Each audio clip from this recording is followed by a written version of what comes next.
اللهم إني أسألك علما نافعا.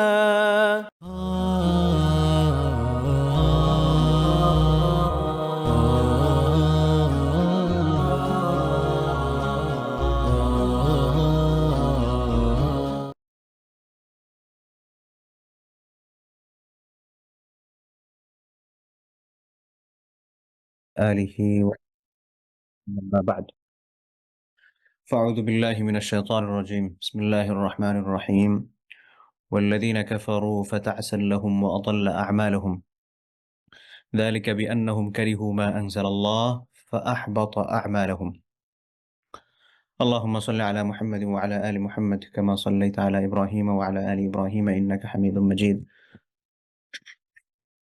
اللهم بارك على محمد وعلى آل محمد كما باركت على إبراهيم وعلى آل إبراهيم إنك حميد مجيد আল্লাহ রাব্বুল আলামিনের দরবারে অসংখ্য অগণিত শুকরিয়া আদায় করছি। আল্লাহ সুবহানাহু ওয়া তাআলা আমাদেরকে দ্বীনের গুরুত্বপূর্ণ একটি বিধান এবং শুধুমাত্র দ্বীনের গুরুত্বপূর্ণ বিধান নয়, দ্বীনের মৌলিক বিধানগুলোর মধ্যে ১ নাম্বার মৌলিক যে বিধান ঈমান, এই ঈমান সম্পূরক বিষয়ে আমাদেরকে কিছু জ্ঞান অর্জন করার একটা সুযোগ তৈরি করে দিয়েছেন আলহামদুলিল্লাহ। আমাদের পক্ষ থেকে অসংখ্য অগণিত দুরূদ ও সালাম আমাদের প্রিয় নবী মুহাম্মদ সাল্লাল্লাহু আলাইহি ওয়াসাল্লাম, তার সম্মানিত পরিবারবর্গ এবং সকল সাহাবায়ে কেরাম এবং এই পথে যারা চলে গিয়েছেন সবার প্রতি। তো সম্মানিত দিনী ভাই বোনেরা, আমরা গত সপ্তাহে ঈমান ভঙ্গের কারণ নিয়ে কথা শুরু করেছিলাম। আমি একটু জিজ্ঞেস করব আপনারা গত সপ্তাহে কতটুকু কি বুঝতে পারলেন বা না পারলেন। কারণ আমি চাই আরকি আমার হালাকাগুলোতে যারা অংশগ্রহণ করবেন, তারা যাতে একটু মনোযোগ দিয়ে কথাগুলো শুনেন এবং নিজের বাস্তব জীবনে যাতে এগুলোর একটু প্রয়োগ করেন। এমন কোনো হালাকার আসলে কোনো মানে হয় না, যেটা মনে করেন আমি শুনলাম, এক কান দিয়ে শুনলাম আর এক কান দিয়ে বের হয়ে গেল। এটা আসলে হালাকার যে মেইন স্পিরিট যেটা, এটা ধারণ করে না। এবং মনে করেন শুনলাম, আমল করলাম না বা শুনলাম ভুলে গেলাম। এটা থেকে আমরাও যে আসলে সময়গুলো দিচ্ছি, এটার যে ফিডব্যাক আসা দরকার ওরকম আসে না। তাই আমি আশা করব যারা আমাদের ক্লাসগুলোতে অংশগ্রহণ করেন, যাতে আমরা সবাই শুধুমাত্র আমাদের এই যে কান যেটা আছে, এই কান দিয়ে নয়, বরং একটা কথা আছে দিলের কান দিয়ে শোনা। দিলের কান দিয়ে শোনা মানে কি? যে কথাগুলোকে যাতে আমরা সবাই হৃদয়ঙ্গম করতে পারি, আল্লাহ তাআলা যেন সেই তৌফিকটা দান করেন। তো আমরা গত সপ্তাহে ঈমান ভঙ্গের ১০ টা কারণ মেনশন করেছিলাম। কেউ আছেন যে ১০ টা কারণ বলতে পারবেন ইনশাআল্লাহ না দেখে? আমরা একটু দ্রুত রেসপন্স করব। জাহিদ ভাই একটু মাইক্রোফোনগুলো অন করার যে অপশন যেটা আছে একটু দিয়ে দিবেন ইনশাআল্লাহ একটু সময়ের জন্য। জি, অন আছে। যারা বলতে চান সরাসরি মাইক আনমিউট করে বলতে পারবেন ইনশাআল্লাহ। আ ঈমান ভঙ্গের ১০ টা কারণ না দেখে কে বলতে পারবেন? জি স্যার। প্রথম ঈমান ভঙ্গের প্রধান অন্যতম কারণ হচ্ছে শিরক করা। দ্বিতীয় অন্যতম কারণ হচ্ছে জাদু করা। তৃতীয় অন্যতম কারণ হচ্ছে আহ, যদি আল্লাহর আহ, কোনো আল্লাহর কোনো বিধানকে পছন্দ করা। চতুর্থ কারণ হচ্ছে যদি আল্লাহর কোনো বিধানকে আহ, যেটা হালাল করেছেন এবং যেটা আল্লাহ হারাম করেছেন কিন্তু তার ব্যতিক্রম করা, যেমন যদি কেউ আল্লাহর দেওয়া হালালকে হারাম করে বা হারামকে হালাল করে।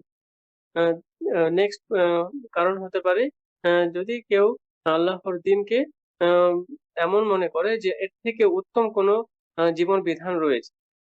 আহ, পরবর্তী কারণ হতে পারে এমন কেউ যে আল্লাহর দিন অনুযায়ী বিচার করতে হবে, কিন্তু তারা মনে করে যে আল্লাহর আহ, বিধান ছাড়াও মানুষের তৈরি কোনো সংবিধান বা কনস্টিটিউশনের মাধ্যমে বিচার করা আহ, এটা যুক্তিসম্পন্ন।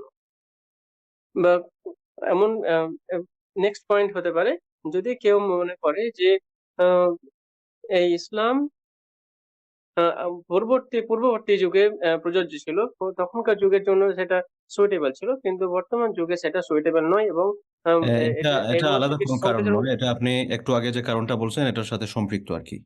আপনি গত ক্লাসে ছিলেন? স্যার আমি ছিলাম, কিন্তু আসলে আমার একটু মানে আর্জেন্সির কারণে হয়তো আমি ঘুমিয়ে পড়েছিলাম, কিন্তু অধিকাংশ সময়টা শুনেছিলাম স্যার। বুঝতে পারছি। আচ্ছা যাই হোক, বারাকাল্লাহু ফিক। মোটামুটি সবগুলো হইছে। তবে 2-3টা এরকম হয়েছে যে আগে একটা বলছেন, এটার সাথে এটার সামঞ্জস্যপূর্ণ ছিল আর কি। যাই হোক, জাযাকাল্লাহ খায়রান। আপনি আরেকজন চেষ্টা বলতে চাচ্ছেন আচ্ছা, শাহেখ জি, আব্দুল ইসলাম রাহাত ভাই। জি, দ্রুত বলবেন ভাই, রাহাত ভাই। জি। সময়ের মাধ্যমে আমরা শেষ করবো, পরে ক্লাসে ঢুকে যাবো ইনশাআল্লাহ। আসসালামু আলাইকুম ওয়া রাহমাতুল্লাহ। ওয়ালাইকুম আসসালাম ওয়া রাহমাতুল্লাহ। জি, মূলত হচ্ছে ইমান ভঙ্গের কারণ আপনি গত ক্লাসে 10টি বলেছিলেন। এর মধ্যে প্রথমটি হচ্ছে আল্লাহর সাথে কাউকে শরীক করা। দ্বিতীয়ত হচ্ছে কোনো আল্লাহ এবং তার বান্দার মানে সম্পর্কের মধ্যে কাউকে মাধ্যম হিসেবে কাউকে উপস্থাপন কিংবা উপস্থিত করা। আর তৃতীয়ত হচ্ছে রাসূল সাল্লাল্লাহু আলাইহি ইসলামের আনিত জীবন ব্যবস্থার উপর কেউ মানে এর চাইতে অন্য কিছুকে উত্তম মনে করা। আর 4 নাম্বার হচ্ছে রাসূল সাল্লাল্লাহু আলাইহি ইসলামের আনিত জীবন ব্যবস্থা নিয়ে কেউ উপহাস করা কিংবা ঠাট্টা মশকরা বিদ্রূপ করা, এই টাইপের যদি কিছু হয়। আর 5 নাম্বার হচ্ছে এখানে 2টা বলে ফেলছেন, একটা হচ্ছে অপছন্দ করা আর একটা হচ্ছে জি ঠাট্টা মশকারি করা। তার মানে হচ্ছে জি আপনার 6টা হয়ে গেছে, আর 4টা বাকি আছে। জি তারপরে হচ্ছে মুসলিমদের বিরুদ্ধে মুশরিকদেরকে সাহায্য করা। জি, আর 7 নাম্বার হচ্ছে নন মুসলিম যারা আছে কিংবা হচ্ছে মুশরিক কাফের যারা আছে তাদেরকে হচ্ছে মানে নন মুসলিম মনে না করা। হুম। মানে কারো কুফরির ঠিক আছে। ব্যাপারে সন্দেহ পোষণ করা যে আসলে সে কাফের কিনা, মানে কাফেরকে কাফের মনে করতে হবে। জি। আর হচ্ছে জাদু করা, যে মানুষ কোনো মুসলিমের কিংবা কোনো মানুষের পুঁথির উদ্দেশ্যে কিংবা কোনো কিছু মানে নিজের বড়ত্ব জাহির করার জন্য কিছু মানে হাসিল করার জন্য জাদু হুম, করা আর কি। হুম। এই কয়েকটা মানুষ। আচ্ছা, এরপর হচ্ছে যে কেউ যদি মনে করেন রাসূল সাল্লাল্লাহু আলাইহি ওয়াসাল্লামের দ্বীনের বাহিরে গিয়ে উনি নিজের মতো করে দিন পালন করতে পারবেন, অর্থাৎ আল্লাহ রাসূল সাল্লাল্লাহু আলাইহি ওয়াসাল্লামের দ্বীনটা তার জন্য প্রয়োজন নাই। যে কিছু কিছু মানুষ আছে না, জি তারা বলে মারেফত, যে আমরা দিন পালন করতে হবে না। দিন, তাদের ব্যাখ্যা অনুযায়ী দিন হচ্ছে হকিকত বা হাকিকত। এই বাস্তব আমলগুলো আমাদেরকে করতে হবে না। আমরা আল্লাহর পরিচয় পেয়ে গেছি, ওটা অনুযায়ী চললেই হবে। রাসূল সাল্লাল্লাহু আলাইহি ওয়াসাল্লামের যে বিধিবিধানগুলো, অর্থাৎ নামাজ, রোজা, হজ, যাকাত, তারপর আরো যে সকল ফরজ বিধানগুলো আছে, সুন্নাহগুলো আছে, এগুলো আমার পালন করার দরকার নেই। কেউ যদি এরকম মনে করেন। আর আরেকটা হচ্ছে যে আল্লাহ সুবহানাহু ওয়া তাআলার দ্বীন থেকে কেউ যদি পুরোপুরিভাবে মুখ ফিরিয়ে নেন। ফিরিয়ে। যাই জি হোক, বারাকাল্লাহু ফিকুম। আপনাদের সবাইকে শুকরিয়া। আমরা চাইলে আরো শুনতে পারতাম আসলে, কিন্তু সময়ের তো স্বল্প। তাই আজ এই মুহূর্তে আর শুনছি না। শেষ দিকে আরেকটু শোনার চেষ্টা করব ইনশাআল্লাহ। গত সপ্তাহে কয়টা ব্যাখ্যা করেছিলাম? 4টা নাকি 5টা, আমি একটু কনফিউজ। কার মনে আছে? 4টা শায়েখ। 4টা। আচ্ছা, তাহলে আজকে আমরা 5 নাম্বার থেকে শুরু করব। তাইলে আমরা গত সপ্তাহে যেটা ব্যাখ্যা করেছিলাম, 1 নাম্বার হচ্ছে আল্লাহ সুবহানাহু ওয়া তাআলার সাথে শরীক করা, এবং শিরিকটা কি কি মাধ্যমে, বিশেষ করে আমাদের কমিউনিটিতে, মুসলিম কমিউনিটিতে কোন ধরনের শিরিকগুলো প্রচলিত আছে, এই ব্যাপারে আমরা কথা বলেছি। 2 নাম্বার হচ্ছে আল্লাহ এবং তার বান্দার মাঝখানে মাধ্যম ধরা, এটার একটা ব্যাখ্যা আছে। কিছু মাধ্যম আছে এটা বৈধ, এটাকে সরাসরি মাধ্যম বলে না, বা একটা সুপারিশ। ধরুন, ওমর রাদিয়াল্লাহু আনহু একবার রাসূল সাল্লাল্লাহু আলাইহি ওয়াসাল্লামের চাচা আব্বাস রাদিয়াল্লাহু আনহু কে মাধ্যম ধরে দোয়া করেছিলেন আল্লাহ তাআলার কাছে আল্লাহ রাসূলের ইন্তেকালের পর। আর রাসূল সাল্লাল্লাহু আলাইহি ওয়াসাল্লাম যখন জীবদ্দশায় ছিলেন, দুনিয়াতে যখন ছিলেন, সাহাবায়ে কেরামগণ আল্লাহ রাসূলের মাধ্যমে দোয়া করেছেন, তাকে সুপারিশ করে আরকি। যেহেতু আল্লাহ রাসূল সাল্লাল্লাহু আলাইহি ওয়াসাল্লাম আমাদের দ্বীনের একটা গুরুত্বপূর্ণ অংশ। অর্থাৎ আল্লাহ রাসূল শুধুমাত্র মানুষ এরকম না, বরং তিনিও দ্বীনের একটা অংশ। তার প্রতি আমাদের বিশ্বাস লালন করা, এটা আমাদের ইবাদত। এবং এই ইবাদতকে ওসিলা করে দোয়া করা, এটা অনুমতি আছে। কিন্তু এমনিতে কেউ যদি মনে করেন যে না, আমি যদি আল্লাহ তাআলাকে ডাকি তাহলে তো আল্লাহ তাআলা আমার ডাকে সাড়া দিবেন না। আমি গিয়ে আমার একটু পীর সাহেবকে ধরলাম, "পীর সাহেব, আল্লাহ তো আমার ডাকে সাড়া দিবেন না। আমার জন্য আপনি একটু সুপারিশ করে একটু বন্দোবস্ত করে দেন।" তো কেউ যদি এই ধরনের চিন্তাভাবনা করে তাহলে তার ঈমান থাকবে না। ৩ নাম্বার ছিল হচ্ছে কোন অমুসলিমকে যদি অমুসলিম মনে না করা হয়। তো এগুলোর ব্যাপারে আলহামদুলিল্লাহ আমরা ডিটেইলস বলেছি। আর ৪ নাম্বার হচ্ছে রাসূল সাল্লাল্লাহু আলাইহি ওয়াসাল্লাম যে কোড অফ লাইফ নিয়ে এসেছেন, যে দ্বীন নিয়ে এসেছেন, এই দ্বীনের এগেইনস্ট এ মনে করা যে এই দিনটা বর্তমান সমাজের জন্য আসলে যথোপযুক্ত নয়। বরং আমাদের অন্য কিছু প্রয়োজন আছে। আমরা আরেকটা ইজম বানিয়ে ফেললাম। যে মনে করেন আল্লাহ সুবহানাহু ওয়া তাআলা কোরআনুল কারীমে অর্থনীতির যে রূপরেখা দিয়েছেন, এই রূপরেখাকে গ্রহণ না করে কেউ যদি মনে করেন যে না, আমার আসলে এই মাধ্যমে মুক্তি হবে না, আমার একটা সোশ্যালিজমের যে চিন্তা আছে এটাতে যেতে হবে, বা ক্যাপিটালিজম বা সোশ্যালিজম, এগুলাকে মিলিয়ে আমি নতুন করে আরেকটা বানাবো, বা সুদভিত্তিক আপনার মনে করেন মাইক্রো ফিন্যান্স যেটা আছে আরকি, সুদভিত্তিক মাইক্রোফিন্যান্স, যেটার মাধ্যমে আসলে আমার অর্থনৈতিক মুক্তি ঘটবে। কেউ যদি এরকম মনে করেন তাহলে তার ঈমান থাকবে না। তো শুধুমাত্র অর্থনীতির ক্ষেত্রে এরকম নয়, বরং দ্বীনের আরো যত ব্যাপারে দ্বীন আমাদেরকে দিক নির্দেশনা দিয়েছে, এই সকল ব্যাপারে কেউ যদি মনে করেন যে না, দ্বীন আমাদেরকে যে দিক নির্দেশনাগুলো দিয়েছে, এই দিক নির্দেশনাগুলো আমাদের জন্য ইনাফ নয়, এগুলো আমাদের বর্তমান যুগের জন্য প্রযোজ্য নয়, বরং আমার অন্য কোনো কিছু প্রয়োজন হবে বর্তমান যুগের আলোকে, তখন কিন্তু তার ঈমান থাকবে না। বিশেষ করে দেখা যায় অনেক সময় টেলিভিশনে যে সকল টকশো হয়, এই টকশো গুলোতে আলোচনা করতে গিয়ে মদিনার সনদের একটা সূত্র এটার সাথে সংশ্লিষ্ট করা হয়। তো মদিনার সনদ সম্পর্কে আলোচনা করতে গিয়ে আমি বেশ কয়েকজন আলোচককে শুনেছি যে ওই সময়ের জন্য সেটা সবচেয়ে ভালো ছিল। তার মানে কি এই সময়ের জন্য এটা ভালো নয়? কেউ যদি মনে করেন যে না, রাসূলুল্লাহ সাল্লাল্লাহু আলাইহি ওয়াসাল্লাম যে লাইফস্টাইল আমাদেরকে দিয়ে গেছেন এটা এই সময়ের জন্য উপযুক্ত নয়, ওই ব্যক্তির ঈমান থাকবে না। এবং কেন থাকবে না, এগুলোর সবগুলোর দলিল আমরা গত সপ্তাহে যে 4টা আলোচনা করেছিলাম বললেন, এগুলো আমি মেনশন করেছি। 5 নাম্বার হচ্ছে আল্লাহ সুবহানাহু ওয়া তাআলা কর্তৃক আনীত কোনো বিধানকে অপছন্দ করা। আল্লাহ তাআলা আমাদেরকে যে সকল বিধিবিধানগুলো দিয়েছেন, রাসূল সাল্লাল্লাহু আলাইহি ওয়াসাল্লাম আল্লাহ তাআলার কাছ থেকে যে বিধানগুলো আমাদের জন্য নিয়ে এসেছেন, আমাদের সামনে যেগুলো পেশ করেছেন, যেগুলো আমাদের পালন করতে হবে। কেউ যদি মনে করেন যে না, আমি এগুলো পালন করেন না, এটা অপরাধ করতেছেন, অপছন্দ করা শুরু করলেন। তো কেউ যদি অপছন্দ করেন তাহলে ওই ব্যক্তির ঈমান থাকবে না। আল্লাহ তাআলা বলছেন, ওয়াল্লাযীনা কাফারু, কেউ যদি কুফরি করে, অস্বীকার করে, কেউ যদি অস্বীকার করে তাহলে তার জন্য কি? ফাতা'সাল লাহুম, আল্লাহ সুবহানাহু ওয়া তাআলা তাকে কষ্টের মধ্যে ফেলে দেন। তা'সুন শব্দের এক্সাক্টলি যদি আমরা বাংলা করি, মনে করেন এটাকে বলা যায় দুর্গতি, যে খুব কষ্টকর অবস্থা। ওয়াল্লাযীনা কাফারু, যারা অস্বীকার করে, ফাতা'সান লাহুম, তাদেরকে আল্লাহ সুবহানাহু ওয়া তাআলা কষ্টের মধ্যে ফেলে দেন, দুর্গতির মধ্যে ফেলে দেন। ওয়া আদাল্লা আ'মালাহুম, এবং আল্লাহ সুবহানাহু ওয়া তাআলা তাদের যে আমলগুলো আছে এগুলোকে পথভ্রষ্ট করে দেওয়া। আদাল্লা শব্দের অর্থ হচ্ছে কাউকে পথ না দেখানো বা তাকে মিসগাইডেড করা। তো এখানে পথভ্রষ্ট করা নয়, এখানে হচ্ছে তার আমলগুলো বিনষ্ট করে দেয়া। তো কেউ যদি কুফরি করে, আল্লাহ সুবহানাহু ওয়া তাআলা তাকে দুর্গতির মধ্যে ফেলেন এবং তার আমলগুলো নষ্ট করে ফেলেন। এখন বলবেন যে দুনিয়াতে তো অনেক কাফের আছে যারা দেখা যায় আলিশান জীবনযাপন করতেছে। তো এই দুর্গতির মধ্যে ফেলা, সেটা কারো ক্ষেত্রে দুনিয়াতে হবে, কারো ক্ষেত্রে আখিরাতে হবে, কারো ক্ষেত্রে দুনিয়া এবং আখিরাত 2 জায়গাতেই হবে। এবং তাদের আমলগুলো বরবাদ করে দেন। কেন বরবাদ করে দেন? যালিকা বিআন্নাহুম, এটা এই কারণে যে তারা কারিহু, অপছন্দ করেছিল, মা আনজালাল্লাহ, আল্লাহ সুবহানাহু ওয়া তাআলা যেটা অবতীর্ণ করেছিলেন, যেটা নাজিল করেছেন, যে বিধানগুলো আমাদেরকে দিয়েছেন, তারা এই বিধানগুলোকে অপছন্দ করেছিল। আল কারাহাতু মানে হচ্ছে ডিসলাইক করা, অপছন্দ করা। I don't like this. তো ইসলামের অনেক বিধান আছে, আমাদের অনেক সকল মুসলিম ভাই বোনেরা আছেন, তারা বুঝে কিংবা না বুঝে তারা এই সকল বিষয়ে রিয়াকশন দিয়ে থাকেন। যেরকম মনে করেন, এরকম আমরা অনেক মুসলিম ভাই বোনদেরকে চিনি যারা দেখা যায় দাড়িকে অপছন্দ করেন, বিশেষ করে সকল আল্লাহ তাআলা মাফ করুন, আমি জাস্ট রিয়েলিটিটা বোঝানোর জন্য বলতেছি, কাউকে ছোট করার উদ্দেশ্য নয়। আমাদের অনেক বোনেরা আছেন, দেখা যায় ওনাদের স্বামীরা দাড়ি রাখলে এটাকে মানে ডিসলাইক করতেছেন, যে দাড়ি কেন? লা ইলাহা ইল্লাল্লাহ। দেখুন, দাড়ি রাখাটা হচ্ছে রাসূল সাল্লাল্লাহু আলাইহি ওয়াসাল্লামের গুরুত্বপূর্ণ সুন্নাহ। আল্লাহ রাসূল দাড়ি রেখেছেন, এজন্য আমরা দাড়ি রাখবো সুন্নাহ। আল্লাহ সাল্লাল্লাহু আলাইহি ওয়াসাল্লাম দাড়ি রাখার জন্য অনেকবার আদেশ করেছেন, এজন্য ফুকাহায়ে কেরামগণ এটাকে ওয়াজিব বলেছেন। আল্লাহ রাসূল নিজে রেখেছেন, এজন্য এটা করা সুন্নাহ, আদেশ করেছেন এজন্য হচ্ছে ওয়াজিব। এবং এগুলো হচ্ছে আমাদের শিআর বলা হয়। শিআর মানে কি? এটা হচ্ছে মনে করেন একটা সাইন।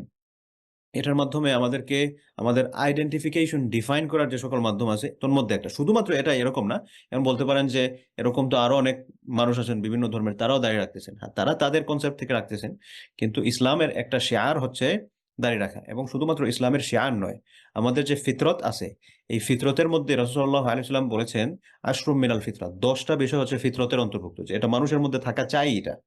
তো এটা পুরুষ হলে একরকম, নারী হলে একরকম, কিন্তু কিছু ক্ষেত্রে কমন। কমন কোন ক্ষেত্রে? যেমন মনে করেন, বিশেষ করে পুরুষের ক্ষেত্রে যদি বলি, তাহলে আল্লাহ সাল্লাল্লাহু আলাইহি ওয়াসাল্লাম বলছেন, কাসসুশ শারিব, তুমি তোমার মুছকে ছোট করো, ওয়াফুল লোহা, এবং দাড়িকে লম্বা করো। তো এটা রাসূল সাল্লাল্লাহু আলাইহি ওয়াসাল্লাম শুধুমাত্র একটা হাদিসে না, অনেকগুলো হাদিসে বলেছেন। কিন্তু আমাদের মধ্যে অনেক বোনেরা আছেন, যে আমাদের ভাইরা অনেক সময় দেখা যায় মাশাআল্লাহ তারা দাড়ি রাখা শুরু করবেন বা চিন্তা করতেছেন, দেখা যায় উনার ওয়াইফ পছন্দ করতেছেন না। এবং আলহামদুলিল্লাহ এই ভাইটা এখন দাড়ি রেখে ফেলছেন। বাংলাদেশে অনেক বড় একজন ব্যবসায়ী, উনার সাথে আমার পার্সোনাল সম্পর্ক আছে, নাম বললে অনেকেই চিনে ফেলবেন। তো ওই ভাইকে একদিন, উনি উমরায় গেছেন, তখন আমি মদিনায় ছিলাম। তো উনি আর আমি একদিন লিফটে, আমি ওনাকে বললাম, ভাই আপনাকে একটা কথা বলি যদি মনে কিছু না করেন। উনি আমাকে খুব মহব্বত করেন। তো উনি আমাকে তুমি করে বলেন, কারণ উনার বয়সের তুলনায় আমি অনেক ছোট। তো বললেন যে হ্যাঁ, অবশ্যই অবশ্যই বলো, কি বলবা? আমি বললাম যে আসলে দেখেন, আমি তো আপনার আসলে কোনো আত্মীয় সম্পর্ক না, কিন্তু আপনি আমাকে অত্যন্ত মহব্বত করেন দ্বীনের জন্যই। এবং মহব্বত করার কারণটা কি? কারণটা ছিল এরকম যে উনার যে আশপাশ, এই আশপাশটা ছিল হচ্ছে মনে করেন সেকুলারিজম বা নাস্তিক্যবাদ যেটা আছে আর কি, এথিজম, এই এথিজম কেন্দ্রিক মানুষদের বসবাস ছিল, যার কারণে উনার মাইন্ডসেট গুলো ওরকম ছিল। তো উনার সাথে আমার অনেক লম্বা লম্বা ডিবেট হতো, একা একা বসে ওনার যে সকল বিষয়ে ওনার প্রশ্ন জাগতো আমাকে জিজ্ঞেস করতেন, আমি ওনাকে ব্যাখ্যা দিলে তারপর দেখলেন যে না আসলেই তো দিনের মধ্যেই মুক্তি, তারপরে দিন প্র্যাকটিস করা শুরু করলেন। তো ওনাকে বললাম যে দেখেন, আপনি আল্লাহর বাড়িতে সফরে এসেছেন, রাসূলুল্লাহ আলাইহি ওয়াসাল্লামের একটা গুরুত্বপূর্ণ সুন্নাহ হচ্ছে দাড়ি রাখা এবং এটা ওয়াজিব, আপনি দাড়িটা রেখে দেন। তখন উনি বললেন যে ভাই দেখো, আমি দাড়ি আসলে রাখতে চাই, কিন্তু তোমার ভাবির জন্য আসলে এটা পারি না, বা উনি এটা অপছন্দ করেন। বলে ইয়াদুবিল্লাহ, দেখেন। তো এরকম অনেক বোনেরা আছেন, অনেক বোনেরা আছেন। তো এটা শুধুমাত্র বোনেদের জন্য নয়, বরং অনেক ভাইদের ক্ষেত্রে আছে যে দাড়ি রাখা উনি সুন্নাহ মনে করেন, কিন্তু নিজে পছন্দ করেন না, নিজে পছন্দ করেন না। এখন আমাদের মধ্যে কেউ যদি থাকেন এরকম, আল্লাহ মাফ করুন, যিনি দাড়ি রাখেন না, দাড়ি ক্লিন শেভ করেন, অথবা যাদের হাজবেন্ড দাড়ি রাখেন না, একটু চিন্তা করে দেখেন তো আপনি দাড়িটা শেভ কেন করতেছেন? ওয়াই? আপনাকে স্মার্ট দেখানোর জন্য? তো আপনি এমন কিছুর পেছনে ছুটে নিজেকে স্মার্ট দেখাতে চাচ্ছেন যেটাকে আসলে স্মার্টনেস বলে না। এখন বলবেন যে আসলে স্মার্টনেস এর সংজ্ঞাটা আমি কোথা থেকে নেব? কারণ মানুষের কাছ থেকে যদি আপনি স্মার্টনেস এর সংজ্ঞা নেন, একেকজনের কাছে এক একটা ডেফিনিশন। বাংলাদেশে সো কল্ড স্মার্টনেস এর সংজ্ঞা হয়তো এখন একরকম আছে। মহিলাদের ক্ষেত্রে আমার স্কিন টাইট কাপড়-চোপড় পরতে হবে। এখন সালোয়ার কামিজ বাদ দিয়ে একটু শার্ট প্যান্ট পরা যায় কিনা? এটা হয়তো সো কল্ড আধুনিকতা বা স্মার্টনেস একটা সোসাইটির ক্ষেত্রে। ইউকে তে কথা যদি বলি বা ওয়েস্টার্ন কমিউনিটির কথা বলি, তাহলে এটাকে স্মার্টনেস বলবে না। এটা হচ্ছে এখন খ্যাত হয়ে গেছে। এখন আরো স্মার্টনেস। কিরকম স্মার্টনেস? এখন হচ্ছে শর্ট স্কার্ট পরতে হবে। এটাকে স্মার্টনেস। তো এখন মানুষের কাছ থেকে যদি আমরা স্মার্টনেস এর সংজ্ঞা নিতে শুরু করি, তাহলে একেকটা সভ্যতায় একেক ধরনের স্মার্টনেস। কোন সভ্যতার পেছনে আসলে আমরা ছুটবো? এজন্য কোন মানব রচিত স্মার্টনেস এর পেছনে একজন মুসলিম দৌড়াতে পারে না, এটাকে গ্রহণ করতে পারে না। বরং আমরা দৌড়াবো কার পেছনে? আমরা দৌড়াবো সেই স্মার্টনেস এর পেছনে যেমন স্মার্ট শুধুমাত্র এমন নরমাল কেউ ছিলেন না, বরং তিনি ছিলেন আল্লাহ সুবহানাহু ওয়া তাআলার সৃষ্টির সবচেয়ে শ্রেষ্ঠ সৃষ্টি। আমি যদি বলি আল্লাহ সুবহানাহু ওয়া তাআলা আকাশ জমিন যা কিছু সৃষ্টি করেছেন, এই সকল সৃষ্টির মধ্যে সবচেয়ে উত্তম সৃষ্টি কি? এটার এক বাক্যে আনসার হচ্ছে মুহাম্মদ সাল্লাল্লাহু আলাইহি ওয়াসাল্লাম। তো তার লাইফস্টাইলের চেয়ে আর কোনো লাইফস্টাইল স্মার্টনেস এর কি আমাদেরকে দিতে পারে? যাই হোক, এক কথা থেকে অন্য কথায় চলে যাচ্ছি, কথা লম্বা হচ্ছে। তো যে কথাতে গিয়েছিলাম, ইসলামের কোনো বিধানকে অপছন্দ করা। তো আমরা যদি এটাকে অপছন্দ করি তাহলে কিন্তু আমাদের ঈমান ভেঙে যাবে। তো বলেছিলাম যে আমাদের অনেক ভাইয়েরা দাড়ি রাখেন না। কেন রাখেন না? আপনি স্মার্টনেস হওয়ার জন্য, নাকি আপনি অপছন্দ করেন দাড়ি রাখা? আপনি যদি অপছন্দ করেন, ঈমানের সমস্যা আছে। আপনার ঈমান আইসিইউর মধ্যে আছে, যেকোনো সময় আপনি বেঈমান হয়ে যাবেন। আল্লাহ ওয়াল ইয়াযু বিল্লাহ। আমাকে এটা বলতে হচ্ছে, এটাই ইসলামের বিধান। কোনো বোন যদি তার হাসব্যান্ড দাড়ি রাখতে চান, কিন্তু বোন মনে করেন না, না দাড়ি রাখো না। হ্যাঁ? তোমাকে আনস্মার্ট লাগবে, তোমাকে খ্যাত লাগবে, তুমি তোমাকে পছন্দ হবে না। এরকম যদি কোনো চিন্তা লালন করেন, শুধুমাত্র দাড়ির ক্ষেত্রে নয়, ইসলামের আরো যে সকল বিধান আছে, হিজাব পরা, অনেক বোনেরা মাশাআল্লাহ নামাজ পড়েন। এরকম অনেক ফ্যামিলিতে গিয়েছি আমি। কারণ আমার আসলে একেকজনের একটা সাইড থাকে। তো আমি মনে করেন একটু চেষ্টা করি আরকি এলিট সোসাইটির মধ্যে যারা আছেন তাদের সাথে একটু বসার বা তাদেরকে একটু সময় দেওয়ার। কেন? কারণ হচ্ছে এদের একজনকে যদি আমি দেখা যায় কনভার্ট না মানে ইসলামটা প্র্যাকটিস করাতে শুরু করাতে পারি, এদের মাধ্যমে উনাদের যে বড় সার্কেল বা উনার কোম্পানি বা উনার প্রতিষ্ঠানে আরো যত মানুষ আছে সবাইকে দেখা যায় মুহূর্তের মধ্যেই ঠিক করে ফেলা যায়। একজন ভাই আছেন, আ উনি দিন পালন করতেন না। দিন বুঝতেন, দিনের প্রতি তার আকর্ষণও ছিল, কিন্তু পালন করতেন না। তো উনার সাথে সময় দিতে, দিতে আলহামদুলিল্লাহ উনি যখন পালন করা শুরু করলেন, উনার পুরা কোম্পানির সকল স্টাফ উনার অধীনে মনে করেন ৫০০ জন মানুষ চাকরি করে। আমি লাস্ট টাইম দেশে গেছি, উনার এখানে গেলাম, দেখলাম মাশাআল্লাহ উনার অফিসের ৫ তলায় নামাজের বিশাল বড় একটা ব্যবস্থা করে ফেলছে। তো এজন্য চেষ্টা করি আরকি উনাদেরকে একটু সময় দেওয়ার, এই সেন্স থেকে যে উনাদের কাউকে যদি আমি পরিবর্তন করতে পারি, তাহলে সেটার মাধ্যমে ইসলামের অনেক বেশি ফায়দা করার সুযোগ থাকে। যেমনটা মনে করেন রাসূলুল্লাহ সাল্লাল্লাহু আলাইহি ওয়াসাল্লাম ওমর রাদিয়াল্লাহু আনহু বা আবু জাহেলের ব্যাপারে চিন্তা করতেন। আল্লাহ রাসূল দোয়া করতেন আল্লাহ সুবহানাহু ওয়া তাআলার কাছে, ইয়া আল্লাহ, আপনি হয় আবু জাহেল নাইলে ওমর, দুইজন থেকে একজনকে মুসলমান বানিয়ে দিন। কারণ এদের মাধ্যমে ফায়দা অনেক বেশি হবে। তো এরকম অনেক বোনেরা আছেন, দেখা যায় যে হিজাব পড়তে পছন্দ করেন না। উনারা উনাদের এলিট সোসাইটির মেজরিটি ক্ষেত্রে আমি দেখেছি নামাজ টুকটাক পড়ার চেষ্টা করেন। যারা মোটামুটি একটু দিন প্র্যাকটিস করার চেষ্টা করেন, নামাজ পড়ার চেষ্টা করেন। কিন্তু নামাজ পড়ার চেষ্টা করার পরে রমজান আসার পরে রোজাও রাখেন আলহামদুলিল্লাহ। যাকাতও টুকটাক দেওয়ার চেষ্টা, একেবারে পাই টু পাই হিসাব করে দেন এরকম না, কিন্তু মোটামুটি দেন। কিন্তু সমস্যাটা হয়ে যায় হচ্ছে যখনই পর্দার কথা আসে। কারণ পর্দার কথা যখনই আসে তখন নিজেকে ঢেকে রাখা বা ওনাদের কাছে মনে হয় যে আরে আমার তো হেভি মেকআপ করে মানুষদেরকে যে দেখাবো এই সুযোগটা তো বন্ধ হয়ে যাচ্ছে। সম্মানিত বোনেরা, আপনি আমরা মেকআপ করে আমি বাহিরে যাচ্ছি, বাহিরে গিয়ে কি করতেছি? আপনি আপনার কষ্টের নিজের টাকা দিয়ে অথবা আপনার হাজবেন্ডের টাকা দিয়ে অথবা আপনার বাবার টাকা দিয়ে বা আপনার ভাইয়ের টাকা দিয়ে আপনি যে সৌন্দর্যতা বৃদ্ধির প্রোডাক্টগুলো এগুলো কিনে নিজের মধ্যে প্রয়োগ করেছেন, প্রয়োগ করে আপনি যখন বাহিরে যাচ্ছেন, আপনি কি একবারও বুঝতে পারছেন আপনি কতজন মানুষের চোখের দর্শনের শিকার হচ্ছেন? কতজন মানুষের? রাসূল সাল্লাল্লাহু আলাইহি ওয়াসাল্লাম বলেছেন, চোখের দৃষ্টি একজন মানুষ যখন নন মাহরামের দিকে তাকায় এবং অনিচ্ছাকৃতভাবে তাকালে এটা মাফ। কিন্তু সে যখন আবার ইচ্ছাকৃতভাবে পুনরায় তাকায় এবং এটার মাধ্যমে তার মধ্যে যখন ফিলিংস কাজ করে, তখন এটা তার চোখের জিনা হয়ে যায়। তো আমরা আমাদের বোনেরা বা আমাদের নিজের আত্মীয়স্বজন বা আমাদের অধীনস্থ যারা আছেন, আমরা হয়তো তাদেরকে আদর করে বা নিজেরা আচ্ছা করব অবহেলা করে আমরা আমাদের এই সৌন্দর্যতার মাধ্যমগুলোকে মানুষের সামনে প্রকাশ করছি। একবারও কি আমি চিন্তা করছি যে আল্লাহ সুবহানাহু ওয়া তাআলা আমাকে এত দামি করে বানিয়েছেন, এই দামি জিনিসটাকে আমি সবার জন্য উন্মুক্ত একটা পাবলিক প্রপার্টির মতো ছেড়ে দিচ্ছি? হ্যাঁ, কেউ হয়তো আমাকে স্পর্শ করছে না, কিন্তু মানুষগুলো তো আমাকে চোখ দিয়ে দেখছে। তখন বলবেন যে আচ্ছা, পুরুষদের চোখের হেফাজত করা, পুরুষরা যাতে চোখের হেফাজত করতে হবে এজন্য আমাকে ঢেকে চলতে হবে কেন? এটা মনে করেন যারা ইসলামের বিরোধী পক্ষ আছেন তাদের খুব একটা কমন প্রশ্ন থাকে। আমি আপনাদেরকে একটা উদাহরণ দেই। ধরুন আপনার এই ঘরের মধ্যে দামি কোনো জিনিস আছে। মনে করেন আপনার এই ঘরের মধ্যে 50,000 পাউন্ড রাখা আছে। বাংলাদেশের টাকায় সেটা হবে হচ্ছে আ ৮০ লাখ টাকার মতো ধরেন। একটা জাস্ট উদাহরণ। এই ঘরের মধ্যে ৮০ লাখ টাকা আছে। তো এই ৮০ লাখ টাকা আপনি কি বলবেন যে আচ্ছা ঠিক আছে বাহিরে চোররা আছে কিন্তু চোরদের ব্যাপারে তো বলা হয়েছে এই টাকা চুরি করা যাবে না। এখন চোর চুরি করে নিয়ে যাবে এজন্য আমি কি এটা খুব বেশি সেভ করে রাখতে হবে? এটা তো আমার টাকার উপরে নির্যাতন হচ্ছে। এরকম কেউ বলবে? অবশ্যই বলবে না। বরং তার যদি এরকম দামি জিনিস থাকে এটাকে ঘরের মধ্যে ভল্টের ভিতরে অথবা কিভাবে এটাকে সেফ রাখা যায় সেজন্য মানুষজন সবচেয়ে বেশি চেষ্টা করে। তো এই চেষ্টাগুলো যদি আমি দুনিয়াবি টাকার জন্য আমার কাছে যদি স্বর্ণের খনি থাকে, আমার কাছে যদি ডায়মন্ড থাকে, এগুলোকে সেভ করার জন্য আমি কত চেষ্টা করছি। চোরেরা যাতে এসে না যায়। আমার দরজাকে খুব বেশি হেভি করে তৈরি করছি। লকটা যাতে খুব বেশি হেভি থাকে। শুধু লকটা হেভি না, এর ভেতরে আরেকটা বোল্ট তৈরি করছি যাতে কোনোভাবেই এটাকে ভাঙা যায় না। এত সিকিউরিটি এনশিওর করছি কি জন্য? কারণ এই জিনিসগুলো দামি। আল্লাহ সুবহানাহু ওয়া তাআলা আমাদের বোনেদেরকে বানিয়েছেন এর অনেক দামি। এটার সাথে এটার কোনো তুলনাই হতে পারে না। হ্যাঁ, সৃষ্টি করে আল্লাহ তাআলা পুরুষদেরকেও বলেছেন, "কুল লিল মুমিনিনা ইয়াগুদ্দু মিন আবসারিহিম।" হে আল্লাহ, হে রাসূল, আপনি মানুষদেরকে বলে দিন, কুল লিল মুমিনিন, আপনি মুমিনদেরকে বলে দিন, ইয়াগুদ্দু, তারা যাতে ডাউন রাখে, ইয়াগুদ্দু মিন আবসারিহিম, তারা যাতে তাদের চোখকে ডাউন রাখে, তাদের লজ্জাস্থানের হেফাজত করেন। এবং মহিলাদের ক্ষেত্রেও বলা হয়েছে, বোনদের ক্ষেত্রেও বলা হয়েছে, কুল লিল মুমিনাতি ইয়াগদুদনা মিন আবসারিহিন, যে হে নবী, আপনি মুমিনা নারীদেরকে বলে দিন তারা যাতে তাদের দৃষ্টিশক্তিকে নিচে ডাউন করে রাখেন, আই ডাউন। এটা স্বাভাবিক রুলস। কিন্তু স্বাভাবিক রুলস গুলো সবাই মেনে চলবে না।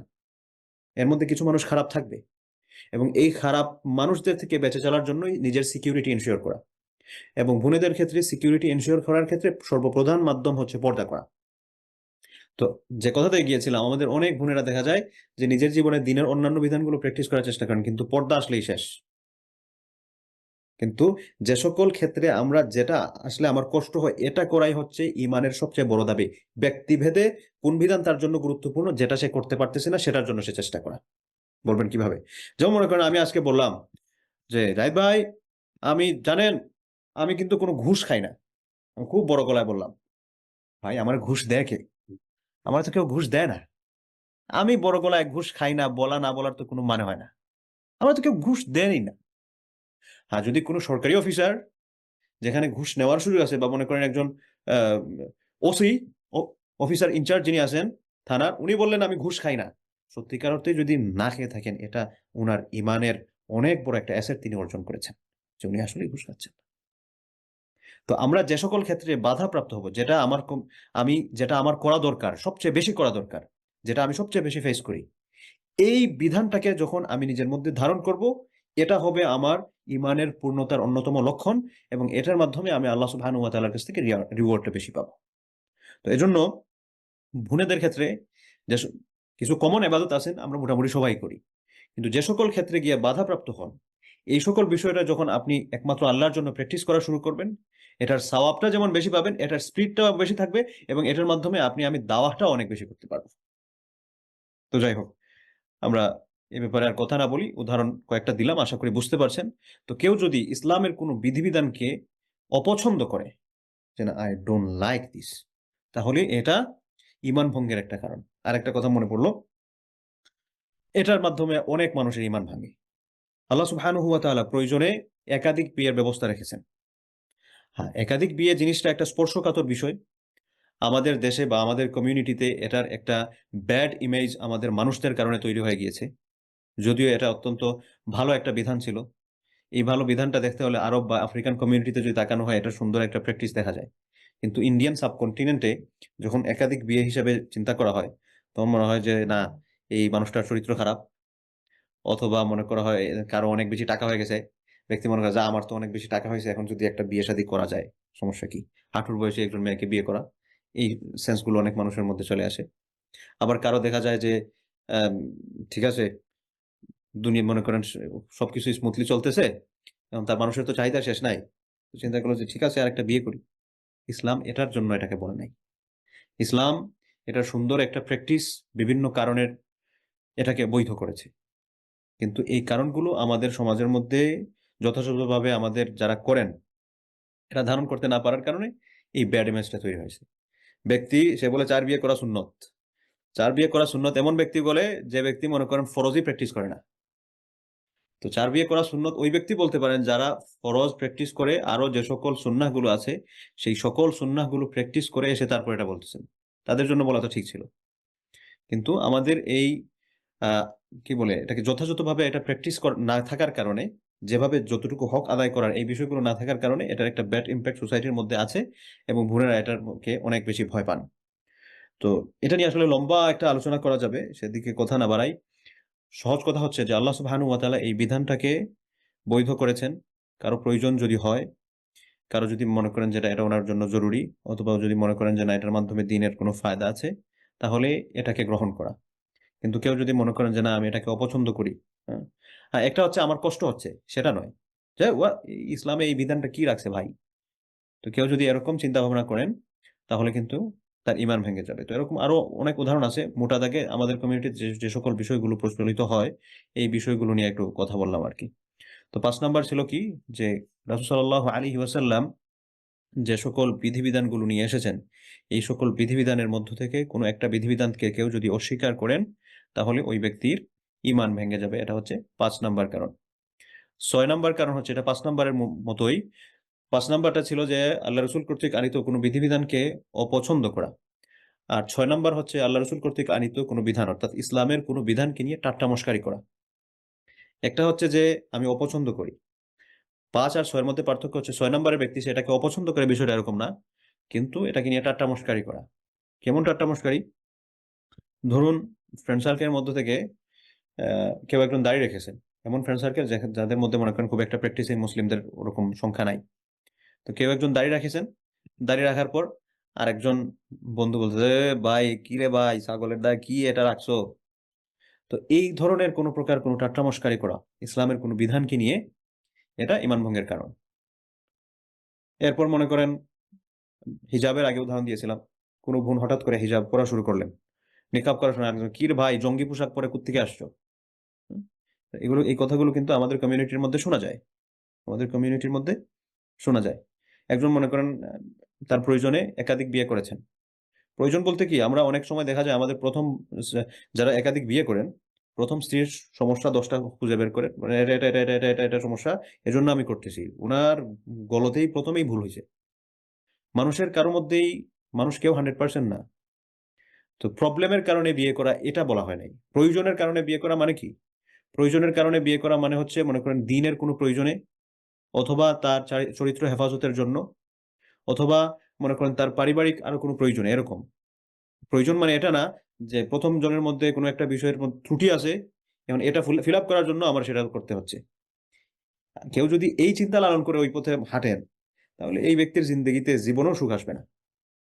যাই হোক, তো কোনো বিষয়কে নিয়ে ঠাট্টা মশকারি করা, তো কেউ যদি ইসলামের কোনো বিধানকে নিয়ে ঠাট্টা মশকারি করেন, তাহলে ওই ব্যক্তির ইমান ভেঙে যাবে। আল্লাহ সুবহানাহু ওয়া তাআলা কোরআন কারীমের একটা আয়াতের মধ্যে ইরশাদ করেন, কুল আবিল্লাহি ওয়া আয়াতিহি ওয়া রাসূলিহি কুনতুম তাস্তাহজিউন। আল্লাহ তাআলা বলছেন, হে নবী আপনি বলে দিন, কুল, হে নবী আপনি বলে দিন, আবিল্লাহ, তোমরা কি আল্লাহ সুবহানাহু ওয়া তাআলার সাথে, বি বা যেটা বা জেরের সাথে যেটা এসেছে এটাকে আরবিতে হরফে জার বলা হয় আর কি। হরফে জার ইয়ানি মা, মানে সাথে অর্থে ব্যবহৃত হচ্ছে। কুল আবিল্লাহি, তুমি কি আল্লাহ তাআলার সাথে, ওয়া আয়াতিহি, তার আয়াতের সাথে, তার নিদর্শন যেগুলো আছে এগুলার সাথে, ওয়া রাসূলিহি, এবং তার রাসূলের সাথে, কুনতুম তাস্তাহজিউন, তোমরা কি ঠাট্টা বিদ্রূপ করতেছো? লা তা'তাযিরু, তোমরা অ্যাক্টিং করো না, লা তা'তাযিরু, ছলনা করো না, কাদ কাফারতুম বা'দা ঈমানিকুম, তোমরা তোমাদের ঈমান আনার পর কুফরি করে ফেলছো। কথাটা খুব খেয়াল করে শুনুন, সুবহানাল্লাহ। আল্লাহ তাআলা বলছেন, কাদ কাফারতুম বা'দা ঈমানিকুম, তোমরা ঈমান আনছিলে, ঈমান আনা হয়েছে, কিন্তু ঈমান আনার পর কাদ কাফারতুম, তোমরা আবার কাফের হয়ে গেছো। কেন? কুল আবিল্লাহি ওয়া আয়াতিহি ওয়া রাসূলিহি, তোমরা আল্লাহ তাআলার সাথে, তার নিদর্শন সমূহের সাথে, তার রাসূলের সাথে, আল্লাহর যে বিধানগুলো আছে, ইসলামের বিধান, এই বিধানগুলোর সাথে কুনতুম তাস্তাহজিউন, তোমরা ঠাট্টা বিদ্রূপ করছো, মশকারি করছো। লা তাহতাযিরু, ছলনা করবে না, অ্যাক্টিং করবে না। কাদ কাফারতুম বা'দা ঈমানিকুম, তোমরা তোমাদের ঈমান আনার পর তোমরা কুফরি করে ফেলছো। ওয়াল ইয়াযু বিল্লাহ। তো এজন্য অতীতে যা হইছে তো হইছে, এগুলা দেখবেন আমাদের সবারই টুকটাক আমাদের জীবনের সাথে মিলে যায়। এজন্য এই সকল বিষয় থেকে বেঁচে থাকাটা খুব বেশি জরুরি। এজন্য আমি প্রায় সময় বলি যে আমাদের তো আসলে ওযু ভঙ্গের কারণ, নামাজ ভঙ্গের কারণ, এগুলো আমাদের মোটামুটি সবারই জানা থাকে। কিন্তু তার চেয়েও সবচেয়ে বেশি গুরুত্বপূর্ণ হচ্ছে ঈমান ভঙ্গের কারণগুলো জানা। কিন্তু ঈমান ভঙ্গের কারণগুলো জানাতে আমাদের অনেক বেশি অবহেলা থাকে, বা ঈমান ভঙ্গের কোনো কারণ যে আছে এটাই আমরা অনেকেই জানি না। মানুষজন মনে করেন টং দোকানে বুকে থাপ্পড় দিয়ে বলে, ভাই নামাজ পড়ি নাই তো কি হয়েছে, আমার তো ঈমান ঠিক আছে। আর ঈমান ঠিক আছে যদি আপনি যেভাবে ঈমান রাখার কথা সেভাবে রাখেন। তো যদি আমরা সেভাবে রাখতে না পারি তাহলে কিন্তু ঈমান ভেঙে যাবে। আল্লাহ তাআলা আমাদেরকে ঈমান ভেঙে যাওয়া থেকে হেফাজত করুন। এরপর হচ্ছে যারা এ সকল বিষয়ে ঠাট্টামস্কারি করে, দ্বীনের বিষয়াদি সম্পর্কে ঠাট্টামস্কারি করে, এদেরকে আল্লাহ সুবহানাহু ওয়া তাআলা এগুলার মধ্যে ঠাট্টামস্কারির মধ্যে লাগিয়ে রাখেন। বলবেন কিভাবে? আল্লাহ তাআলা আরেকটা আয়াতের মধ্যে বলছেন, ফানাযারুল লাযীনা লা ইয়ারজুনা লিকাআনা ফি তুগয়ানিহিম ইয়ামাহুন। ফানাযারুল লাযীনা লা ইয়ারজুনা লিকাআনা, যারা আমার সাথে সাক্ষাৎ করতে চায় না, পছন্দ করে না, যে তাদের কোনো চাহিদা নাই যে না আল্লাহর সাথে আমার সাক্ষাৎ করতে হবে, ব্যাপারে তাদের কোনো কনসার্ন নাই, এটার জন্য একটা প্রস্তুতি নেওয়ার যে প্রয়োজন আছে, এই প্রস্তুতি নেওয়ার কোনো প্রয়োজন সে ওটার মধ্যে ফিল করতেছে না, তখন এই সকল মানুষদেরকে আল্লাহ তাআলা ফি তুগয়ানিহিম ইয়ামাহুন, তাদের যে এই সীমালঙ্ঘনতা, এই যে দ্বীন নিয়ে ঠাট্টামস্কারি করা, এগুলার মধ্যে তাদেরকে আল্লাহ সুবহানাহু ওয়া তাআলা মোহর মেরে দেন একটা পর্যায়ে। ওই যে খাতামুল্লাহু আলা কুলুবিহিম, কোরআন কারীমের তাফসীরের একটা অধ্যায় হচ্ছে কি কোরআন বিল কোরআন, কোরআনের এক আয়াতের ব্যাখ্যা কোরআনের আরেকটা আয়াত করবে। তো ওই যে আল্লাহ তাআলা বলেছেন খাতামাল্লাহু আলা কুলুবিহিম ওয়া আলা সামঈহিম ওয়া আলা আবসারিহিম গিশাওয়া, আল্লাহ তাআলা তাদের অন্তরের মধ্যে, তাদের কানের মধ্যে মোহর মেরে দেন, সঠিক বিষয় আর অন্তরে ধারণ করতে পারে না, শুনতেও পারে না। ওয়া আবসারিহিম গিশাওয়া, তাদের দৃষ্টির মধ্যে পর্দা ফেলে দেন, এবং তাদের জন্য রয়েছে অত্যন্ত কঠিন শাস্তি। তো এই যে পর্দা ফেলে দেয়া, এটা শুধুমাত্র কুফরির ক্ষেত্রে, আপনার কাফেরদের যে স্বাভাবিক কুফরি, যেটা আল্লাহ ছাড়া অন্য কিছুর ইবাদত করা শুরু, এটার জন্য নয়, বরং নিফাকি এবং ঈমান ভঙ্গের যে সকল কারণ, এই সকল কারণের সাথেও এই বিষয়টা প্রযোজ্য হয়। এরপরে মনে করেন আল্লাহ সুবহানাহু ওয়া তাআলা আরেকটা আয়াতের মধ্যে বলেছেন, ওয়াকাদ নাযালা আলাইকুম ফিল কিতাব, আল্লাহ সুবহানাহু ওয়া তাআলা তোমাদের উপরে, আল্লাহ তাআলা কিতাব নাজিল করেছেন। নাযালা আলাইকুম, আল্লাহ তাআলা তোমাদের উপর কিতাব নাজিল করেছেন, ফিল কিতাব, কিতাবের মধ্যে তিনি দিয়েছেন, এটা হুকুম জারি করেছেন। কি হুকুম জারি করেছেন? অর্থাৎ এখানে এক্স্যাক্টলি আমরা যদি অনুবাদটা করতে যাই, কাদ নাযালা আলাইকুম ফিল কিতাব, এটার অনুবাদটা এরকম হয় যে তোমাদের উপর কিতাবের যে বিধানটা দেওয়া হয়েছে, যে এমন বিধান যেটা আল্লাহ তাআলা কিতাবের মধ্যে দিয়েছেন। এই কিতাবটা কোথায়? এই কিতাবটা হচ্ছে কোরআন। যে কাদ নাযালা আলাইকুম ফিল কিতাব আন ইযা সামি'তুম আয়াতিল্লাহ, যে ইযা সামি'তুম আয়াতিল্লাহ, যখন তোমরা আল্লাহ সুবহানাহু ওয়া তাআলার আয়াতসমূহ, তার নিদর্শনসমূহ শুনলে, আল্লাহ তাআলার যে সকল বিধিবিধানগুলো আছে, এই সকল বিধিবিধানগুলো যখন তোমরা শুনলে, ইউকফারু বিহা, তোমরা এগুলাকে অস্বীকার করলে, ওয়া ইউস্তাহজাউ বিহা, এবং এগুলাকে নিয়ে ঠাট্টামস্কারি করলে। তো এখানে দুটা বিষয়, একটা হচ্ছে অস্বীকার করা, আরেকটা হচ্ছে ঠাট্টামস্কারি করা। অস্বীকার করাটা কুফরি, এটা তো আমরা মোটামুটি সবাই জানি, দ্বীনের কোনো বিধান। কিন্তু 2 নাম্বার হচ্ছে শুধুমাত্র অস্বীকার করা নয়, কেউ যদি ঠাট্টামস্কারি করে তাহলেও কিন্তু আল্লাহ সুবহানাহু ওয়া তাআলা বলছেন তার ঈমান ভেঙে যাচ্ছে। এরপর আল্লাহ তাআলা আরেকটা আয়াতে বলছেন ইয়া আইয়ুহাল্লাযীনা আমানু লা তাত্তাখিযুল্লাযীনা ইত্তাখাযু দীনাকুম হুজওয়ান ওয়া লাইবা। হে ঈমানদারগণ, ইয়া আইয়ুহাল্লাযীনা আমানু, হে ঈমানদারগণ, লা তাত্তাখিযু, তোমরা, ইত্তেখাদ মানে হচ্ছে গ্রহণ করা, তোমরা গ্রহণ করো না, লা তাত্তাখিযু গ্রহণ করো না, আল্লাযীনা ইত্তাখাযু দীনাকুম হুজওয়ান ওয়া লাইবা, যারা তোমাদের দিনকে ঠাট্টা মশকারির ছলে গ্রহণ করছে, খেলতামাশার ছলে গ্রহণ করছে, এদেরকে তোমরা গ্রহণ করো না। কি হিসেবে গ্রহণ করবে না? আউলিয়া, বন্ধু হিসেবে গ্রহণ করবে না। তো এটা শুধুমাত্র অমুসলিমদের ক্ষেত্রে এরকম নয়, বরং আমাদের মধ্যে নামধারী মুসলিম যদি কেউ থাকে, দেখেন আমরা অনেকেই মনে করি যে না, মুসলিম ফ্যামিলিতে জন্মগ্রহণ করছেন, মুসলিম ফ্যামিলিতে জন্মগ্রহণ করলে তো মাশাআল্লাহ আমরা মুসলমান। বাই বোর্ন কেউ মুসলিম হতে পারে না, বাই চয়েস মুসলিম হতে হবে। আপনি মুসলিম ঘরে জন্মগ্রহণ করলাম বলেই মনে করলাম যে না আমি তো জান্নাতে চলে গেছি, বিষয়টা কিন্তু এরকম নয়, এরকম নয়। এজন্য আল্লাহ সুবহানাহু ওয়া তাআলা কোরআনুল কারীমে আরেকটা আয়াতে বলেছেন ক্বালাতিল আ'রাবু আমান্না। আরব যারা, এখানে বেদুইনদের কথা বলা হচ্ছে, একটা দল রাসূল সাল্লাল্লাহু আলাইহি ওয়াসাল্লামের কাছে এসে তারা ইসলাম ধর্ম গ্রহণ করে বলতেছে আমান্না, আমরা তো ঈমান এনেছি। রাসূল সাল্লাল্লাহু আলাইহি ওয়াসাল্লামের উপর আল্লাহ তাআলা আয়াত নাযিল করে বলেন যে তোমরা ঈমান আনো নাই, ওয়ালাকিন কুলু আসলামনা, বড় ইসলাম গ্রহণ করেছো। ইসলাম আর ঈমানের মধ্যে পার্থক্য কি? ইসলাম মানে হচ্ছে কাজে প্রয়োগ করা, কিছু বিধিবিধান মেনে চলা, আর ঈমান মানে হচ্ছে সবকিছু হচ্ছে আন্তরিক বিশ্বাস এবং মুখের স্বীকারোক্তি এবং কাজের প্রয়োগ, সবগুলা মিলায়। তো একজন মানুষ যখন শাহাদা পাঠ করেন, শাহাদা পাঠ করার মাধ্যমে তিনি ইসলাম গ্রহণ করেছেন, প্রবেশ করেছেন, কিন্তু যে সকল বিষয়ে পুরোপুরিভাবে বিশ্বাস স্থাপন করতে হবে, এই বিশ্বাস স্থাপনগুলো একজন মানুষ মুসলমান ঘরে জন্মগ্রহণ করলেই হয় না, বরং তাকে বাই চয়েস মুসলিম হতে হবে। এই সবগুলো বিষয়ে তার নিজের জীবনের মধ্যে ধারণ করতেছে, এই বিষয়টা তাকে এনশিওর করতে হবে।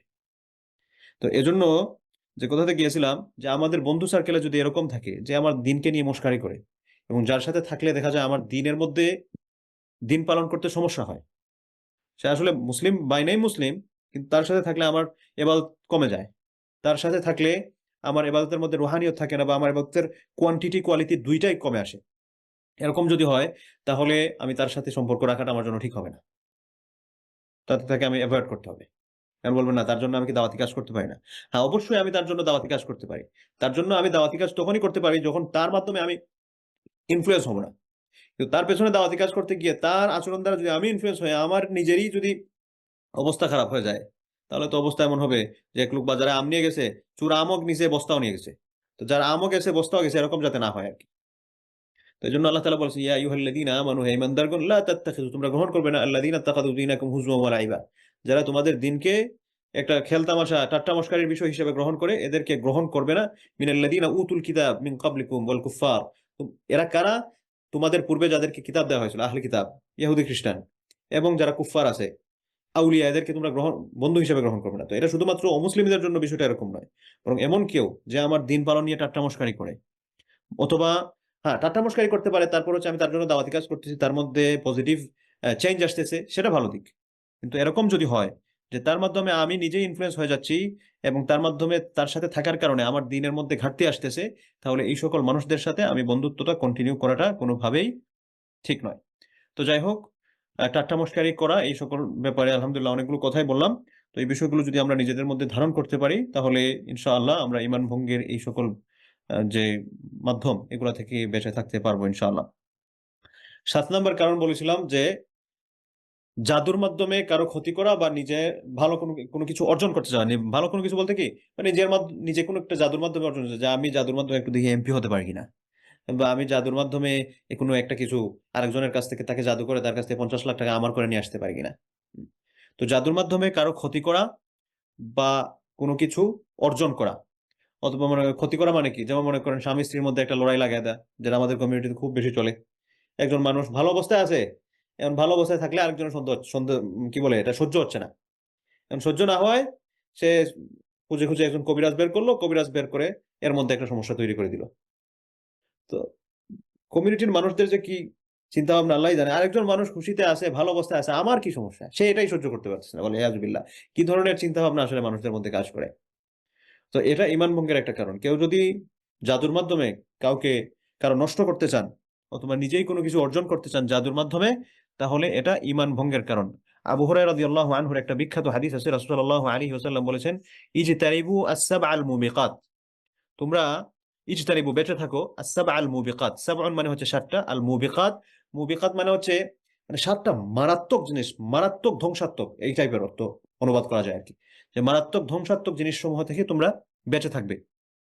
কালু ইয়া রাসূলুল্লাহ, সাহাবায়ে কেরামগণ বললেন, হে আল্লাহর রাসূল, ওয়ামা হুন, এই 7টা যে মারাত্মক আপনি যে বিষয়গুলো থেকে বেঁচে থাকার কথা বললেন, এগুলাকে বলা হয়েছে মানে আকবারুল কাবাইর পর্যায়ে বলা হয় আর কি, যে কবিরা গুনাহ তো বড় বড় গুনাহ, এই বড় গুনার মধ্যে টপ লিস্টের যেগুলো আছে আর কি, টপ লিস্টের কবিরা গুনাহ, এর মধ্যে 1 নাম্বার কি, কাল আশশিরকু বিল্লাহ, 1 নাম্বার হচ্ছে আল্লাহ তাআলার সাথে শিরিক করা, ওয়াস সিহর, 2 নাম্বার হচ্ছে জাদু করা, 2 নাম্বার হচ্ছে জাদু করা। এমনিতে স্বাভাবিক যে জাদুগুলো আছে, স্বাভাবিক জাদু দেখানো, এটা হচ্ছে এটার মাধ্যমে সরাসরি ঈমান ভাঙবে না, কিন্তু এটা ছোট শিরিকের পর্যায়ে পড়ে, ছোট শিরিকের পর্যায়ে, এটা মারাত্মক গুনাহের কাজ। কিন্তু স্বাভাবিক জাদু যেটা এমনিতে কাউকে কি বলে জাদু দেখানো, আমার ক্যামেরা অফ আছে কি, অন আছে কিনা বা সাউন্ড শোনা যাচ্ছে কিনা, একজন কল জি দিয়েছে। শেখ, সব ঠিক আছে আলহামদুলিল্লাহ। আচ্ছা আচ্ছা, সরি।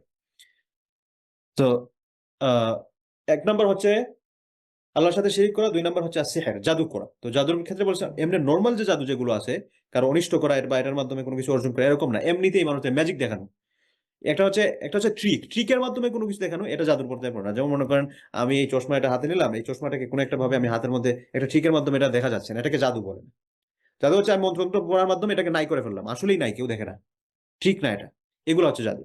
তো জাদু যদি স্বাভাবিক জাদু হয়, যেটার মাধ্যমে কোনো কিছু অর্জন করা বা কারো কোনো কিছু নষ্ট করা, এগুলো হচ্ছে না, তাহলে এটার মাধ্যমে ঈমান ভাঙবে না, কিন্তু এটা হারাম। কিন্তু যদি কোনো কিছু অর্জন বা কাউকে কষ্ট দেওয়া, কোনো কিছু নষ্ট করা, এরকম যদি হয়, তাহলে এটার মাধ্যমে সরাসরি ঈমান ভাঙে। তবে হ্যাঁ, এই যে মন্ত্র যেটা পড়া, এই মন্ত্র পড়ার মাধ্যমে এমন কিছু মন্ত্র আছে যেটার মাধ্যমে ঈমান ভেঙে যেতে পারে, যদিও এটা স্বাভাবিক জাদু। জাদুকরদের কিছু মন্ত্র আছে যেখানে মনে করেন শয়তানের সাহায্য সরাসরি কামনা করা হয়, এবং এটার মাধ্যমে হচ্ছে বিভিন্ন দেবদেবতা বা জিনের কি বলে ওল্ড প্রজাতির কিছু জিনের নাম, এগুলা তাদের কাছে সাহায্য প্রার্থনা করা হয়। এই টাইপের যদি মন্ত্র হয়, তাহলে কিন্তু এটার মাধ্যমে ঈমান ভেঙে যাবে। তো এই যে বিষয়গুলো, জাদুর বিষয়টা এটা কেন শিরক, বা এটা কেন ঈমান ভঙ্গের কারণ, এটা একদিকে শিরক, একদিকে হচ্ছে ঈমান ভঙ্গের কারণ। শিরক কোন দিকে? শিরক হচ্ছে আমরা আল্লাহ সুবহানাহু ওয়া তাআলার সাথে অংশীদার করছি। কিভাবে অংশীদার করছি? আল্লাহ তাআলার যে সকল ব্যাপারে তার ক্ষমতা, এগুলা শয়তানের কাছে আমি কামনা করতেছি। আমি যখনই জাদুকররা যে জাদু করে, এটা তো আল্লাহর সহযোগিতায় হয় না, এটা কিভাবে হয়? শয়তানের সহযোগিতায় হয়। এবং শয়তানের সহযোগিতা কিভাবে হয় জানেন? শয়তানও সরাসরি তাদেরকে এমনিতে সহযোগিতা করে না, জাদুকররা শয়তানকে বশ মানায়, এবং এই বশ মানাতে গিয়ে প্রথমে জাদুকরদের শয়তানের বশ মানতে হয়। শয়তান তাদেরকে বিভিন্ন টাস্ক দেয়। কি ধরনের টাস্ক? অত্যন্ত জঘন্য পর্যায়ের টাস্ক দেবে। মনে করেন, বলে ইয়াজুবিল্লাহ, কোরআনকে নিয়ে ড্রেনের মধ্যে ফেলে দাও, রাখো, আল্লাহ তাআলা মাফ করুন, কোরআনকে ড্রেনে ফেলে দেওয়া, বা মনে করেন কোনো একজন মাহরামের সাথে জিনা করা, আস্তাগফিরুল্লাহ। এরপরে মনে করেন এদিকে নামাজ চলতেছে, সে নামাজ না পড়ে বাহিরের মধ্যে ঘুরবে, এটা তো খুব বেশি বড় কিছু না। বা এই টাইপের মনে করেন মারাত্মক টাস্ক। আমি মদিনা ইউনিভার্সিটি থাকার সময় একজনের কাছ থেকে শুনছিলাম যে একটা ছেলে, সে নামাজের সময় কোনোভাবেই সে নামাজ যায় না। তো তার যে রুমমেট যে ছিল, উনি মুশরিফ, মানে হচ্ছে স্টুডেন্ট ডরমেটরি যেগুলো থাকে আর কি, ওই ডরমেটরির একজন মনে করেন বাংলাদেশে প্রক্টর আছে, প্রক্টর টাইপ মুশরিফ বলা হয় আর কি। তো উনার বাংলাদেশের ইউনিভার্সিটি টিচাররা সাধারণত মুশরিফ থাকেন, তো এখানে একজন সেন্ট্রাল মুশরিফ থাকেন, একজন সেন্ট্রাল প্রক্টর, আর এমনিতে ইন্ডিভিজুয়ালি প্রত্যেক আলাদা আলাদা যে ছাত্রাবাস যেগুলো থাকে, এই ছাত্রাবাসগুলোতে ব্যক্তিগত পর্যায়ে ইউনিভার্সিটি টিচার ছাড়াও এমনিতে নর্মাল অফিসার নিয়োগ দেওয়া হয় আর কি। তো উনি গিয়ে বললো যে আমার রুমমেট তো সে নামাজ পড়ে না মুশরিফের কাছে। তো মুশরিফ রুমে গিয়ে বললো তাড়াতাড়ি নামাজ দাও। সে একদিক দিয়ে বের হয়ে সে মসজিদে না গিয়ে অন্য দিক দিয়ে ঘুরে এসে সে আবার ভেতরে বসে আছে রুমের। পরবর্তীতে তালাশ করে, মানে এটা কেন করতেছে এটা খুঁজতে জানা গেল সে নাকি আস্তে আস্তে ব্ল্যাক ম্যাজিক বা এই সকল বিষয়ে প্র্যাকটিস করা শুরু করছে। শয়তান তাকে টাস্ক দিচ্ছে যে তুমি নামাজ পড়বে না, তুমি এটা করবে, তুমি বিভিন্ন ধরনের খারাপ কাজের টাস্ক শয়তান দেয় আর কি। তো এই যে জাদুকর যারা, এই জাদুকর সবাই হচ্ছে শয়তানের গোলাম হয় প্রথমে। শয়তানের যখন গোলাম হয়, শয়তান যখন তার মাধ্যমে একেবারে নিকৃষ্ট থেকে নিকৃষ্ট, শয়তান কিন্তু আপনাকে প্রত্যেক স্টেপে খারাপ বানাতে থাকবে। এক একটা স্টেপে একজন মানুষ মনে করেন সে ভালো মানুষ ছিল, একটা দিক খারাপ হয়ে গেছে, শয়তান তার পিছু ছেড়ে দেবে, বিষয়টা কিন্তু এরকম নয়। একজন পর্দাসীন মহিলার কাছে মনে করেন, বা একজন আল্লাহওয়ালা ভাইয়ের কাছে শয়তান প্রথমে এসেই তাকে খুব খারাপ কিছু দিবে না, কারণ খুব খারাপ কিছু দিলে হয়তো ওনারা এটা করবেন না। আস্তে আস্তে। আচ্ছা আপনি এখন খুব ভালোভাবে পর্দা করতেছেন। আচ্ছা পর্দাটা বোরকাটা আসলে এত ঢিলেঢালা বোরকা পরার দরকার নেই। আস্তে আস্তে এটাকে একটু টাইট ফিটে নিয়ে আসেন। একটু স্টাইলিস্ট, একটু চোখ ধাঁধানো, একটু স্টাইল করেন না। তারপর মনে করেন বোন এটা একটু প্র্যাকটিস করা শুরু করলেন। এরপর শয়তানের ওয়াসওয়াসা দিবে, আচ্ছা স্টাইলিশ বোরকা পরছেন। মুখ খোলা রাখলেও হয়, এটার মধ্যে তো ইখতিলাফ আছে। মুখটা একটু খোলা রাখেন। সমস্যা কি? এটা তো সমস্যা নাই। মুখ খোলা রাখলেন। হলো। আপনি তো হারাম কিছু করতেছেন না। বোন আস্তে, আস্তে মুখ খোলা করলেন। তারপর আচ্ছা মুখ যখন খোলাই রাখছেন, এমনিতে সাধারণ মুখ থাকলে তো খারাপ দেখায়। একটু মেকআপ-টেকআপ করা, একটু স্পট যেগুলো আছে, এগুলো একটু ঢাকে রাখলে এটা ভালো হয় না? এটা প্রেজেন্টেবল একটা সিচুয়েশন আছে না? একটু প্রেজেন্টেবল করলে ভালো হয়। বোন আস্তে, আস্তে দেখা গেল এটাও শুরু করলেন। আচ্ছা বুরকাই কেন পড়তে হবে? শরীর ঢেকে রাখা এটা তো জরুরি। বুরকা দিয়েই কেন ঢাকতে হবে? স্বাভাবিক কাপড়-চোপড় পরেন, শাড়ি দিয়ে আপনি ঢেকে রাখেন বা একটু লম্বা জামা-টামা পরেন আস্তে, আস্তে। আচ্ছা জামা, বুরকা থেকে জামাতেও আসলেন। তারপর শয়তানের ওয়াসওয়াসা হচ্ছে, আচ্ছা জামা তো পরছেন। দেখেন মনের পর্দাটা হচ্ছে বড় পর্দা। মানুষের চোখের হেফাজত সে নিজে করবে। এই দৃষ্টির মধ্যে খারাপ কোনো চিন্তা না থাকলে কোনো কিছু না। আপনাকে সবসময় কেন এরকম সবকিছু ঢেকে চলতে হবে? আস্তে, আস্তে একটু স্টাইলিশ পোশাকগুলো পরার সময় এখানে আপনি টাকনুর উপর আপনার কাপড়টা উঠে গেছে। উম বোনদের ব্যাপার বলতেছি। টাকনুর উপরে উঠে গেছে, সমস্যা নেই। একটু উঠছে তো কি হইছে? এটা হাতাটা একটু ঢিলা হইছে তো কি হইছে? হাতের এই অংশ বের হয়ে গেছে তো কি হইছে? হ্যাঁ, একজন পুরুষ মানুষ সে তার দৃষ্টির হেফাজত করবে। আপনাকেই কেন এটার পেছনে পড়তে হবে? তো যখন কেউ এই ট্র্যাকের মধ্যে পড়ে যাবে, তখন আস্তে, আস্তে দেখা যাবে শরীর থেকে শয়তানের পুরোপুরি টাচ হচ্ছে কিভাবে ওড়নাটা সরিয়ে নেওয়া যায়। ওড়না সরে গেছে, এখন কিভাবে কাপড়ের পরিধিটা আস্তে, আস্তে কমানো যায়। হুম? তারপর হচ্ছে কিভাবে আরো মানে অ্যাট্রাকটিভ পজিশনে কিভাবে মানুষদের সামনে পেশ করা যায়। ভাইদের ক্ষেত্রে আচ্ছা আপনি মাশাআল্লাহ তাহাজ্জুদ গুজার মানুষ। ভাই তাহাজ্জুদ বারবার পড়তে হবে, কেন পড়তে হবে? এশার নামাজ জামাতে পড়ে থাকে। ফজরের নামাজ জামাতে পড়লেই হইছে। রাতের সবগুলার সওয়াব পেয়ে যাবেন। তাহাজ্জুদের আলাদা কি দরকার? দরকার নাই। তাহাজ্জুদ আচ্ছা ঠিক আছে, মাঝে মধ্যে পড়লেন। ঠিক আছে, তাহাজ্জুদ আস্তে, আস্তে এখন ঠিক আছে। আচ্ছা এখন জামাতে নামাজ পড়ছেন। জামাতে সবসময় মসজিদে যাওয়া একটা কষ্টকর বিষয়। একা, একা নামাজ পড়লে ঘরে হয়ে যায়। একা, একা একটু নামাজ পড়েন। নামাজ পড়লে হয়ে যাবে কিন্তু। ভাই আস্তে, আস্তে মনে করেন একা, একাও নামাজ পড়েন, মসজিদেও যান মাঝে, মাঝে। আসলে যে ঠান্ডার সময় আসছে, এই সময়টাতে ফজরের নামাজ এর সময় ওঠা তো খুব কষ্ট। আচ্ছা ঘুমান, আল্লাহ রাসূলের তো একটা হাদিস আছে, যখন ঘুম থেকে উঠবেন তখন আপনি নামাজ পড়ে ফেলবেন, যেটা যদি ঘুমের মধ্যে ছুটে যায়। আচ্ছা আপনি এটা করতে পারেন। আস্তে, আস্তে ফজরের নামাজটা ঘুমের মধ্যে কাটানো শুরু হলো। আচ্ছা নামাজ এই যে গুরুত্বপূর্ণ কাজ, এই গুরুত্বপূর্ণ কাজটা শেষ করা আপনার জন্য অনেক জরুরি। আপনি এখন নামাজে যান, এটার মধ্যে তো মারাত্মক পর্যায়ে একটা বাধার সৃষ্টি হয়ে যাবে বা একটা সমস্যা, এই কাজটা আপনাকে আবার নতুন করে করতে হবে। অনেক কষ্টের কাজ। এক কাজ করেন, আপনি এটা একটু শেষ করে নেন। শেষ করে তারপর গিয়ে নামাজটা পড়ে ফেলি। হয়ে যাবে। কাজ শেষ হলো, নামাজ কাজার পরিধিটা বাড়তে থাকলো। আচ্ছা আপনি এই যে পর্দা-টর্দা করতেছেন, পর্দা করা ঠিক আছে, কিন্তু কাজিনের সাথে তো দেখা সাক্ষাৎ একবারে ফ্যামিলি, ব্লাড রিলেশন। কিভাবে আপনি কাজিনদের সাথে পর্দা করেন? মানুষজন কি বলবে? হ্যাঁ? আপনি বিয়ে-শাদী করছেন, আপনি আরে কি করেন না করেন, আপনি শালীদের সাথে একটু কথা বলেন না, বা কথা বললেও কি রূঢ় একটা আচরণ করেন। এটা একটু ঢং-ঢাং, শালী, আধা ঘরওয়ালি, এগুলো কত কিছু আছে না? এগুলা যে কেন করেন না ভাই? সহজ কথা হচ্ছে শয়তান আপনাকে আমাকে এক জায়গায় বসতে দিবে না। একটার পর একটা, একটার পর একটা। একজন মানুষ এরকম করতে এই যে আজকে মনে করেন LGBTQ বা এই সকল বিষয় কথা এসেছে। এগুলো কোথা থেকে আসলো? কারণ হচ্ছে জিনাটা এখন কমন হয়ে গেছে। জিনা ওকে এই বড় কিছু না। শয়তান আরেক স্টেজ নিচে নামতে হবে তো। জিনা এটা কমন হয়ে গেছে। এবং এটার নিচে কি? এবং এটার নিচে হচ্ছে জিনা সমলিঙ্গের। এটাকে কমন কর। মনে করছেন এটা কমন হওয়ার পরে হচ্ছে সবকিছু শেষ হয়ে যাবে। না, না, না, শয়তান বসবে না। এর চেয়ে আরো কিভাবে নিচে নেওয়া যায়? এর চেয়ে আরো কিভাবে নিচে নেওয়া যায়? এই কনসেপ্ট শয়তান আপনাকে আমাকে কখনোই বসতে দিবে না। তো যে কথাতে গিয়েছিলাম যে জাদুকর যারা, এই জাদুকররা হচ্ছে শয়তান তাদেরকে টাস্ক দেয়। টাস্ক দেওয়ার পর যখন তারা শয়তানের আনুগত্য একেবারে মেনে নেয়, তখন শয়তান বলে আচ্ছা ঠিক আছে তুমি আমার জন্য এত কিছু করছো, এখন বলো আমি তোমার জন্য কি করতে পারি। তখন এই শয়তানের মাধ্যমে দুষ্ট জিন যেগুলো আছে এদের মাধ্যমে শয়তান কি বলে জাদুকররা তাদের জাদুর কাজটা করে।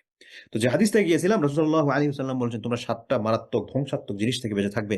১ নাম্বার হচ্ছে আল্লাহর সাথে শিরিক করা, ২ নাম্বার হচ্ছে সিহর, জাদু, ৩ নাম্বার হচ্ছে কাতলুন নফস আল্লাতী হারামাল্লাহু ইল্লা বিল হক, কোন মানুষকে হত্যা করা অন্যায়ভাবে। এখন বলবেন ন্যায়সঙ্গত হত্যা কি? মনে করেন আপনি হচ্ছেন রেসপন্সিবল মানুষকে কি বলে যেখানে হাদ কায়েম করা হয়, শাস্তি যেখানে কায়েম করা হয়, আপনি এই কায়েমের অফিসার, তখন তো আপনাকে করতে হবে। সেটা হচ্ছে সঠিকভাবে। বা আপনি মনে করেন আল্লাহ রাস্তায় সংগ্রামে গিয়েছেন, লড়াই করছেন, সেখানে সেটা ভিন্ন বিষয়। কিন্তু এমনিতে একজন মানুষকে হত্যা করা, ওয়া আকলু রিবা, সুদ খাওয়া। 4 নাম্বার হচ্ছে সুদ খাওয়া। 5 নাম্বার হচ্ছে ওয়া আকলু মাল আল ইয়তিম, এর কোনো ইয়তিমের সম্পদ ভক্ষণ করা। তারপর হচ্ছে ওয়াত্তাওয়াল্লা ইয়াউমাজ জাহফ। ওয়াত্তাওয়াল্লা ইয়াউমাজ জাহফ মানে হচ্ছে আপনি আল্লাহ রাস্তায় সংগ্রামের মধ্যে গেছেন, তো সংগ্রামে যাওয়ার পর সেখান থেকে পলায় যাওয়া।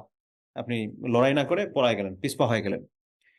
তারপর হচ্ছে ওয়াকাদফুল মুহসানাত, একজন সতী সাধবী নারীর উপর অপবাদ দেওয়া, কোনো একজন ভদ্র মহিলার উপর তার চরিত্রের ব্যাপারে অপবাদ দেওয়া। তো যেই বাকিগুলা এটা জাস্ট হাদিস বললাম হিসেবে অর্থটা মেনশন করলাম। মূলত হচ্ছে এখানে 7 নাম্বার যে পয়েন্ট আমাদের যেটা ছিল, যে জাদু, যেটার মাধ্যমে ঈমান ভেঙে যায়। 8 নাম্বার কারণ, মুসলমানদের বিরুদ্ধে মুশরিকদেরকে সহযোগিতা করা।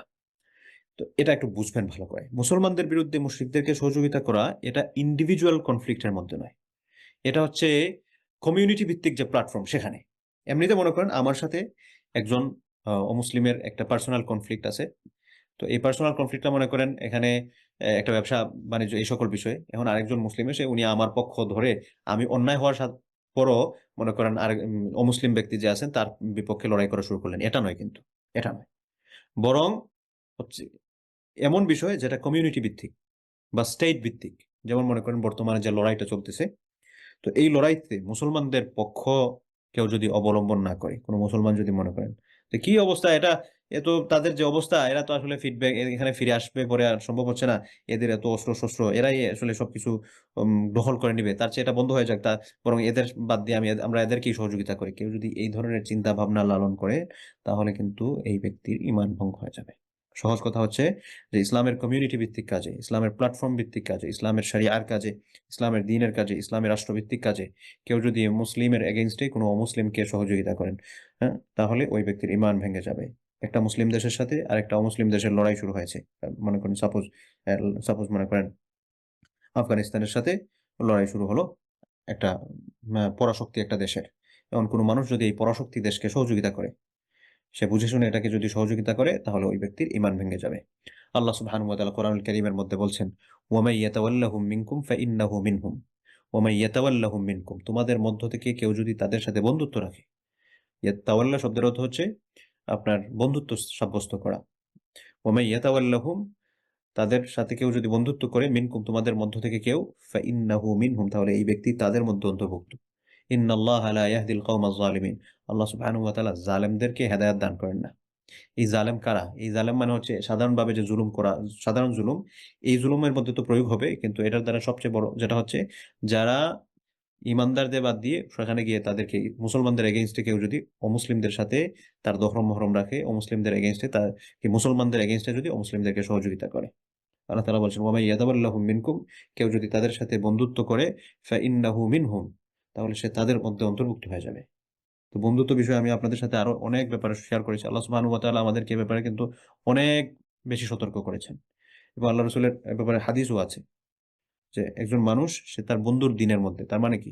তার মানে হচ্ছে তার যার সাথে সে সবসময় চলাফেরা করে, তার প্রভাবটা ব্যক্তির মধ্যে চলে আসা, এটা খুবই স্বাভাবিক বিষয়।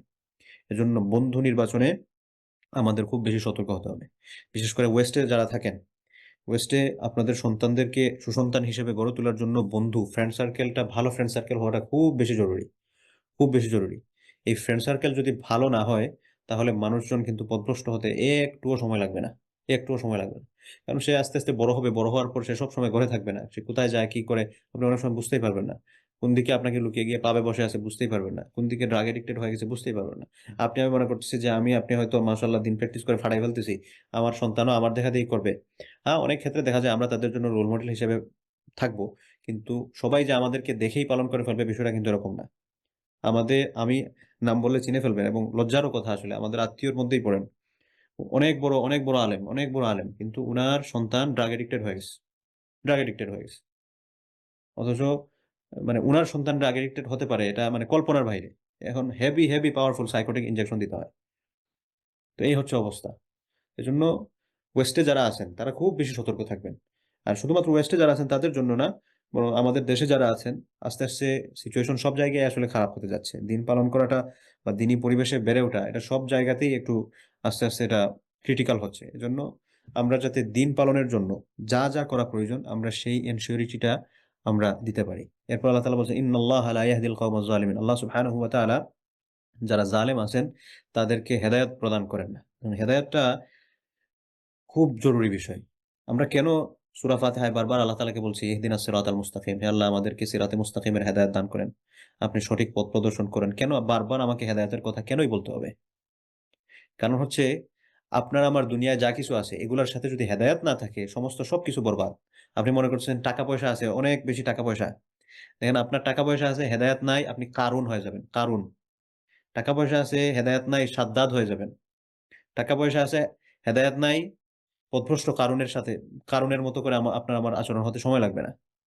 কিন্তু টাকা পয়সা আছে, হেদায়েত আছে, ওসমান রাদিয়াল্লাহু আনহুর ফুটস্টেপ আমাদের ফলো করতে সমস্যা হবে না। টাকা পয়সা আছে, হেদায়েত আছে, আব্দুর রহমান ইবনে আউফ হওয়ার চেষ্টা আমরা করতে পারি। টাকা পয়সা আছে, হেদায়েত আছে, আবু বকর রাদিয়াল্লাহু আনহুর জন্য যেরকম ভাবে দ্বীনের জন্য তিনি বিলিয়ে দিয়েছেন আমরা সেই কাজগুলো করতে পারি। আমরা বলতেছি যে আমাদের সন্তান-সন্ততি, আমাদের সম্পদ, এই সমস্ত বিষয় হচ্ছে আমাদের অর্জন। হ্যাঁ, অর্জন যখন এগুলার সাথে হেদায়েত থাকবে। হেদায়েত থাকবে। সন্তান আছে, সাথে হেদায়েত আছে, মাশাআল্লাহ খুব খুশির ব্যাপার। সন্তান আছে, হেদায়েত নাই, কেনান নূহ আলাইহিস সালামের সন্তানের মতো। এজন্য হেদায়েতটা আমাদের জন্য খুব, খুব বেশি জরুরি। এজন্য আল্লাহ সুবহানাহু ওয়া তাআলা বলেছেন যে শাস্তি যেগুলো এখানে বলা আছে আল্লাহ তাআলা আমাকে পথ দেখানো তো হইছে কি? পথ দেখানো ঠিক আছে আমি নিজে খুঁজে বের করব। না, না, না, এত সহজ না। এত সহজ না। এজন্য আল্লাহ তাআলা শাস্তিগুলো বয়ান করার ক্ষেত্রে গিয়ে বলছেন যে আল্লাহ সুবহানাহু ওয়া তাআলা জালেমদেরকে হেদায়েত দান করেন না, কাফেরদেরকে হেদায়েত দান করেন না, বা যারা আল্লাহ তাআলার অবাধ্য হয় তাদেরকে হেদায়েত দান করেন না। কারণ হেদায়েত হচ্ছে অনেক বড় নিয়ামত বলতে কি আমাদের বিগেস্ট যে সকল নিয়ামতগুলো এর মধ্যে একটা হচ্ছে হিদায়াহ। কারণ হেদায়াহ ছাড়া ভালো জিনিস খারাপ হয়ে যায়। এই জিনিসটা ভালো কিন্তু হেদায়েত নাই, খারাপ হয়ে যাবে। আল্লাহ তাআলা আমাদের সবাইকে হেদায়েতের উপর রাখুন।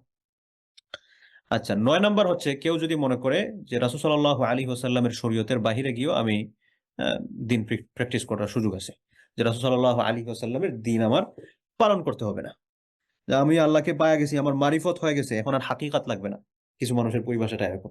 যে নামাজ রোজা, ভাই নামাজ রোজা কেন পড়তে হবে? আমার কলব নামাজ পড়তেছে। আমার কলব না, মনের নামাজ হচ্ছে সবচেয়ে বড় নামাজ। মনের পর্দা হচ্ছে সবচেয়ে বড় পর্দা। তো কেউ যদি এরকম চিন্তা ভাবনা করেন যে না আমার আসলে আল্লাহ রাসূলের আনিত বিধিবিধানগুলো আমার পালন করতে হবে না, আমি এর বাহিরে, তাহলে ওই ব্যক্তির ঈমান থাকবে না। আল্লাহ সুবহানাহু ওয়া তাআলা বলেছেন ওয়া মান ইয়াবতাগি গায়রাল ইসলামি দীনান ফালান ইউকবালা মিনহু। কেউ যদি ইসলাম ছাড়া অন্য কিছুকে তার কোড অফ লাইফ হিসেবে গ্রহণ করে, হ্যাঁ, সেটা অন্য কোনো ইজম হোক অথবা অন্য কোনো মারিফতের নাম দিয়ে বা যা কিছুই হোক, যে না আল্লাহ রাসূলের শরীয়ত আমার পালন করতে হবে না, আমি এটার বাইরে গিয়েও জীবনযাপন করতে পারি। কেউ যদি এরকম মনে করেন ফালাই ইউকবালা মিনহু, কখনোই তার কাছ থেকে কখনো এটা গ্রহণ করা হবে না। লাই ইউকবালা, লান শব্দটা দিয়ে যখন ভবিষ্যৎকালীন কোনো কিছু নাকচ করা হয় এটার মানে হচ্ছে ভবিষ্যতের একেবারে শেষ পর্যায়ে যেটা আছে, ভবিষ্যতের শেষ, কখনোই এটা হবে না। লাই ইউকবালা মিন, তার থেকে কখনোই এটাকে আহ গ্রহণ করা হবে না। ওয়াহুয়া ফিল আখিরাতি মিনাল খাসিরিন, এবং সে আখিরাতে ক্ষতিগ্রস্ত হবে। ওয়াহুয়া ফিল আখিরা, সে ব্যক্তি আখিরাতে হবে মিনাল খাসিরিন, ক্ষতিগ্রস্তদের মধ্যে অন্তর্ভুক্ত। এজন্য ইসলাম ছাড়া কেউ যদি মনে করেন যে না আমি আল্লাহ সুবহানাহু ওয়া তাআলার দিন আমার পালন না করে অন্য কিছুর মধ্যে তালাশ করলে হবে, এটার মধ্যে আমার কল্যাণ আছে, নো। আল্লাহ সুবহানাহু ওয়া তাআলা বলছেন আফাগাইরা দীনিল্লাহি ইয়াবগুন, আল্লাহ তাআলার দিন বাদ দিয়ে তারা কি অন্য কোনো কিছু তালাশ করতেছে, অন্য কোনো কিছুর মধ্যে তারা আহ মুক্তি কামনা করতেছে? না, না, অন্য জায়গায় মুক্তি কামনা করে এগুলার কোনো ফায়দা হবে না। কারণ ফিরে আসতে হবে আল্লাহ তাআলার দিকেই। তো এজন্য কেউ যদি মনে করেন, কোনো ব্যক্তি যদি মনে করে যে না আমার হচ্ছে আল্লাহ সুবহানাহু ওয়া তাআলা যে বিধানটা আমাকে দিয়েছেন সেটা পালন না করলেও আমার একটা বন্দোবস্ত হয়ে যাবে, একটা সুযোগ আছে, কেউ যদি এরকম মনে করেন তাহলে ওই ব্যক্তির ঈমান থাকবে না। ১০ নাম্বার হচ্ছে আল্লাহর দিন থেকে মুখ ফিরিয়ে নেওয়া। আল্লাহর দিন থেকে মুখ ফিরিয়ে নেওয়া মানে কি? আল্লাহর দিনের কোনো কিছু না মানা, দিন প্র্যাকটিস না করা, সহজ কথা। ভাই বোন মুসলিম, মাশাআল্লাহ, মুসলিম নেই মাঝে, মাশাআল্লাহ, ঠিক আছে, কিন্তু নামাজ রোজা এগুলার কোনো খবর টবর নাই। দিনী বিধান যেগুলো আছে এই সকল বিধিবিধানের কোনো কিছু সে প্র্যাকটিস করতেছে না। কেউ যদি এই ধরনের চিন্তা ভাবনা করেন তাহলে ওই ব্যক্তির ঈমান থাকবে না। আল্লাহ সুবহানাহু ওয়া তাআলা কোরআনুল কারীমে বলছেন ওয়ামান আযলাম, তার চেয়ে বড় জালিম কে হতে পারে? মিম্মান দুক্কিরা বিআয়াতি রাব্বিহ, যার নিকট আল্লাহ সুবহানাহু ওয়া তাআলার নিদর্শন সমূহের আলোচনা করা হয়েছে, যার নিকট আল্লাহ সুবহানাহু ওয়া তাআলার এই নিদর্শনগুলো মেনশন করা হয়েছে, যার নিকট আল্লাহ সুবহানাহু ওয়া তাআলার নিদর্শনগুলোর উপদেশ প্রদান করা হয়েছে, কিন্তু সুম্মা আ'রাদা আনহা, সে এগুলা থেকে মুখ ফিরিয়ে নিয়েছে, এগুলা সে ফলো করতেছে না। He turned his face from practicing anything from Islam. সে ইসলামের কোনো কিছুই সে ফলো করতেছে না, কোনো কিছু প্র্যাকটিস করতেছে না। তো এদের জন্য আল্লাহ সুবহানাহু ওয়া তাআলা বলছেন, ইন্না মিনাল মুজরিমিন, এই সকল মানুষ যারা তারা মুখ ফিরিয়ে নেয়, তার চেয়ে জালিম আর কে হতে পারে? এই সকল ব্যাপার দিয়ে আল্লাহ সুবহানাহু ওয়া তাআলা বলছেন এরা হচ্ছে পাপী। ইন্না মিনাল মুজরিমিনা মুনতাকিমুন। আল্লাহ সুবহানাহু ওয়া তাআলা তাদের ব্যাপারে বলছেন তাদের এই সকল অপরাধ যারা, তাদের জন্য ভয়ানক শাস্তির কথা। এবং এই সকল যারা দিন প্র্যাকটিস করেন, আল্লাহ সুবহানাহু ওয়া তাআলা অন্য আয়াতে বলেছেন, ওয়ামান আ'রাদা আন যিকরি ফাইন্না লাহু মাঈশাতান যানকা। যে ব্যক্তি আমাকে স্মরণ করা থেকে মুখ ফিরিয়ে নেয়। আমাকে স্মরণ করা থেকে মুখ ফিরিয়ে নেওয়া মানে কি? আল্লাহ তাআলাকে স্মরণ করার অনেকগুলো মাধ্যম আছে। মোটা দাগে যে কয়টা, একটা হচ্ছে সালাত আদায় করা। আল্লাহ তাআলা বলছেন, আকিমিস সালাতা লিযিকরি, তোমরা সালাত কায়েম করো হচ্ছে আমাকে স্মরণ করার জন্য। কথা প্রসঙ্গে যেহেতু আসলো বলি, নামাজটা আমি কেন পড়বো? শুধুমাত্র আল্লাহর শাস্তি থেকে বাঁচার জন্য? এজন্য না। নামাজটা শুধুমাত্র আপনার আমার আল্লাহর শাস্তির সাথে সম্পর্ক নয়, বরং আমাদের নিজের ফায়দার সাথে জড়িত। বলবেন কিভাবে? আমরা বলি যে আমরা আল্লাহর সাথে একটু কমিউনিকেশনটা ভালো করতে চাই। কিভাবে ভালো করা? আল্লাহ তাআলার সাথে কমিউনিকেশন ভালো করার যে কয়েকটা মাধ্যম, তার মধ্যে অন্যতম হচ্ছে সালাত। আল্লাহ তাআলা বলছেন, আকিমিস সালাতা লিযিকরি, তুমি আমাকে স্মরণ করতে চাও, তাহলে নামাজ কায়েম করো। আমরা সবাই চাই যে আমাদের জীবনযাপনটা একটু ভালো হোক, আমরা একটু ভালো জীবনযাপন করি, নিষিদ্ধ কার্যাবলী থেকে একটু বেঁচে থাকি। আল্লাহ সুবহানাহু ওয়া তাআলা বলছেন, ইন্নাস সালাতা তানহা আনিল ফাহশাই ওয়াল মুনকার। নিশ্চয়ই সালাত অশ্লীল কাজসমূহ থেকে, ফাহিশা কাজসমূহ থেকে, নিষিদ্ধ কাজসমূহ থেকে বিরত রাখে। তো এটা শুধুমাত্র আল্লাহ সুবহানাহু ওয়া তাআলার শাস্তির সাথে জড়িত নয়, বরং আমার নিজের ফায়দার জন্য, আল্লাহর সাথে আমার ভালো সম্পর্ক তৈরি করার জন্য নামাজটা পড়া দরকার। তো বলছিলাম যে আল্লাহ তাআলার জিকির করা, এটার একটা হচ্ছে নামাজ। তো কেউ যদি নামাজ না পড়ে, তার মানে হচ্ছে যে আল্লাহ তাআলার দিন থেকে মুখ ফিরিয়ে নিচ্ছে। সো মান আ'রাদা আন যিকরি, যে আমার স্মরণ থেকে মুখ ফিরিয়ে নিচ্ছে, ফাইন্না লাহু মাঈশাতান যানকা, তার জীবনটা হয়ে যাবে কষ্টে ভরপুর, কষ্ট সংকুল জীবন। Very complicated, very stressful life সে লিড করবে। এবং আল্লাহ তাআলাকে স্মরণ করার আরেকটা মাধ্যম আছে, স্বাভাবিক যে জিকির আজকার যেগুলো আছে। ইন্না নাহনু নাযালনা যিকরা ওয়া ইন্না লাহু সরি এটা না, আল্লাযীনা ইয়াযকুরুনাল্লাহা কিয়ামান ওয়া কুউদান ওয়া আলা জুনুবিহিম। আল্লাহ তাআলা বলছেন, আল্লাযীনা ইয়াযকুরুনাল্লাহ, যারা আল্লাহ তাআলাকে স্মরণ করে, কিয়ামান ওয়া কুউদা, দাঁড়ানো অবস্থায়, বসা অবস্থায়, ওয়া আলা জুনুবিহিম, এবং তাদের পার্শ্বে মানে হচ্ছে শোয়া অবস্থায়, সর্বাবস্থায় যারা আল্লাহ তাআলাকে স্মরণ করে। তো এটার একটা ব্যাখ্যা সালাতের পর্যায়ে পরে, আরেকটা হচ্ছে এমনিতে সাধারণ যে জিকির আজকার যেগুলো আছে আর কি, মানে সুবহানাল্লাহ, আলহামদুলিল্লাহ, আল্লাহু আকবার, আল্লাহ তাআলার যে জিকির আজকার গুলো আছে, এগুলোর মাধ্যমে আল্লাহ তাআলাকে স্মরণ করা। এরপরে জিকিরের আরেকটা হচ্ছে কোরআন তেলাওয়াত করা।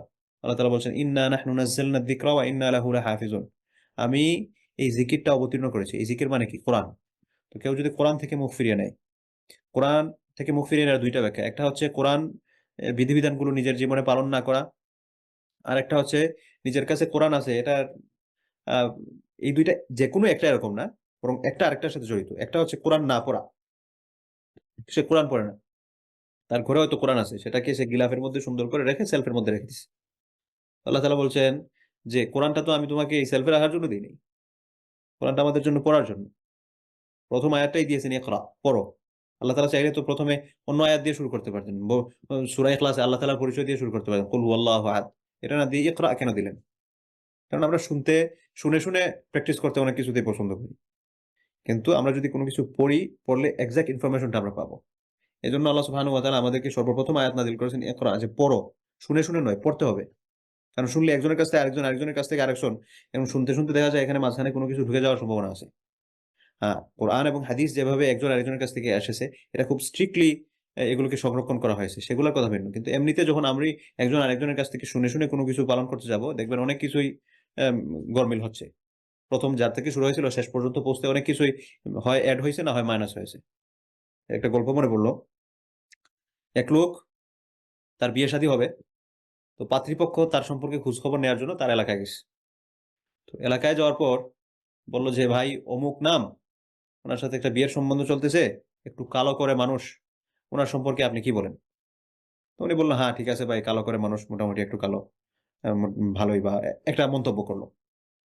আরেকজনের সাথে কথা হয়েছে, তো সে বলতেছে, হ্যাঁ ঠিক আছে ঠিক আছে, হ্যাঁ কালো করে মানুষ, ও ঠিক আছে, এটা খুবই কালো, মোটামুটি যে ডেগের তলার মতো কালো। ডেগের তলার মতো কালো মানে কি? যে ডেগগুলো লাকড়ির চুলার মধ্যে রান্না করা হয়, ডেগের তলা কালো থাকে। তাশবীহ গুলো দেখেন, উপমা যেগুলো কিভাবে পরিবর্তন হয়। প্রথম জন বলছে, হ্যাঁ একটু কালো। 2 নম্বর জন বলতেছে, ডেগের তলার মতো কালো। ঠিকই আছে, অনেক কালোর ভাই, হ্যাঁ এমনি মানুষ ভালো আছে, কিন্তু কালো, ডেগের তলার মতো। আরেকজন আরেকজনের সাথে দেখা হয়েছে, সে বলতেছে হ ভাই অমুকের কথা বলেছে না, ও হ্যাঁ ঠিক আছে, কালো মানে ঠিকই আছে, অনেক কালো, আলকাতরার মতো কালো। তো একজন মানুষ কি ডেগের তোলার মতো কালো হওয়া সম্ভব বা আলকাতরার মতো কালো হওয়া সম্ভব? সম্ভব না। কিন্তু এই যে দেখেন, শুনে শুনে একজনের কাছ থেকে আরেকজন কিভাবে পরিবর্তন হয়ে গেছে। এরপরে মনে করেন আমাদের মধ্যে অনেকেই আমরা দিন পালন করি শুনে শুনে। আলেমদের কাছে শুনতে হবে, এটা গুরুত্বপূর্ণ বিষয়। কোরআন হাদিসের অনেক কিছু শুনবেন, কিন্তু কিসের আলোকে শুনবেন? কোরআন হাদিসের আলোকে শুনতে হবে। আপনি আমি যখন কোরআন হাদিস পড়বো, তখন আমাদের মধ্যে ডক্টর আব্দুল্লাহ জাহাঙ্গীর রাহিমাহুল্লাহ এই কথাটা খুব বলতেন, যে আপনি আমি নিজে যখন কোরআন হাদিস পড়বো, তখন আমাদের মধ্যে একটা নূর তৈরি হবে, ইমানের নূর। এবং এই ইমানের নূরের মাধ্যমে আমরা বুঝতে পারবো যে আসলে কার কথা শোনাটা উচিত আর কার কথা শোনা উচিত না। তো পড়ার কথা বলছিলাম, যে আমরা শুনতে পছন্দ করি যে অমুক মাজারে কেন যাচ্ছে, ওই আরেকজন বলছে যে তার এই বিপদটা মাজারে গিয়ে ভালো হয়েছে, এজন্য সেও যাচ্ছে। সে একবারও জাস্টিফাই করার চিন্তা করতেছে না আসলে মাজারে যাওয়াটা আমার জন্য ঠিক হচ্ছে কি ঠিক হচ্ছে না। আরেকজন বলতেছে যে না ঠিক আছে, একজন মানুষ মারা গেছে, এবং তার জন্য একটা 40 দিনের সিন্নি করতে হবে। এরা অমুক করছে, কেন করছে? সে তার বাপ দাদার কাছ থেকে শুনে আসছে। তো এই শোনা শোনা ইসলাম, এই শোনা শোনা ইসলামের দিকে যাতে আমরা না যাই। তো যে কথাটায় গিয়েছিলাম, কোরআন আল্লাহ তাআলার একটা জিকির। আল্লাহ তাআলা বলেছেন যে আল্লাহ তাআলার দিন থেকে মুখ ফিরিয়ে নেওয়া। তো আল্লাহ তাআলার দিন থেকে মুখ ফিরিয়ে নেওয়া মানে কি? একটা হচ্ছে সালাত না পড়া, এরপরে হচ্ছে কোরআন না পড়া, শুধুমাত্র তেলাওয়াত না করা, এটাই শুধু নয়, বরং কোরআনের বিধিবিধানগুলো না মানা।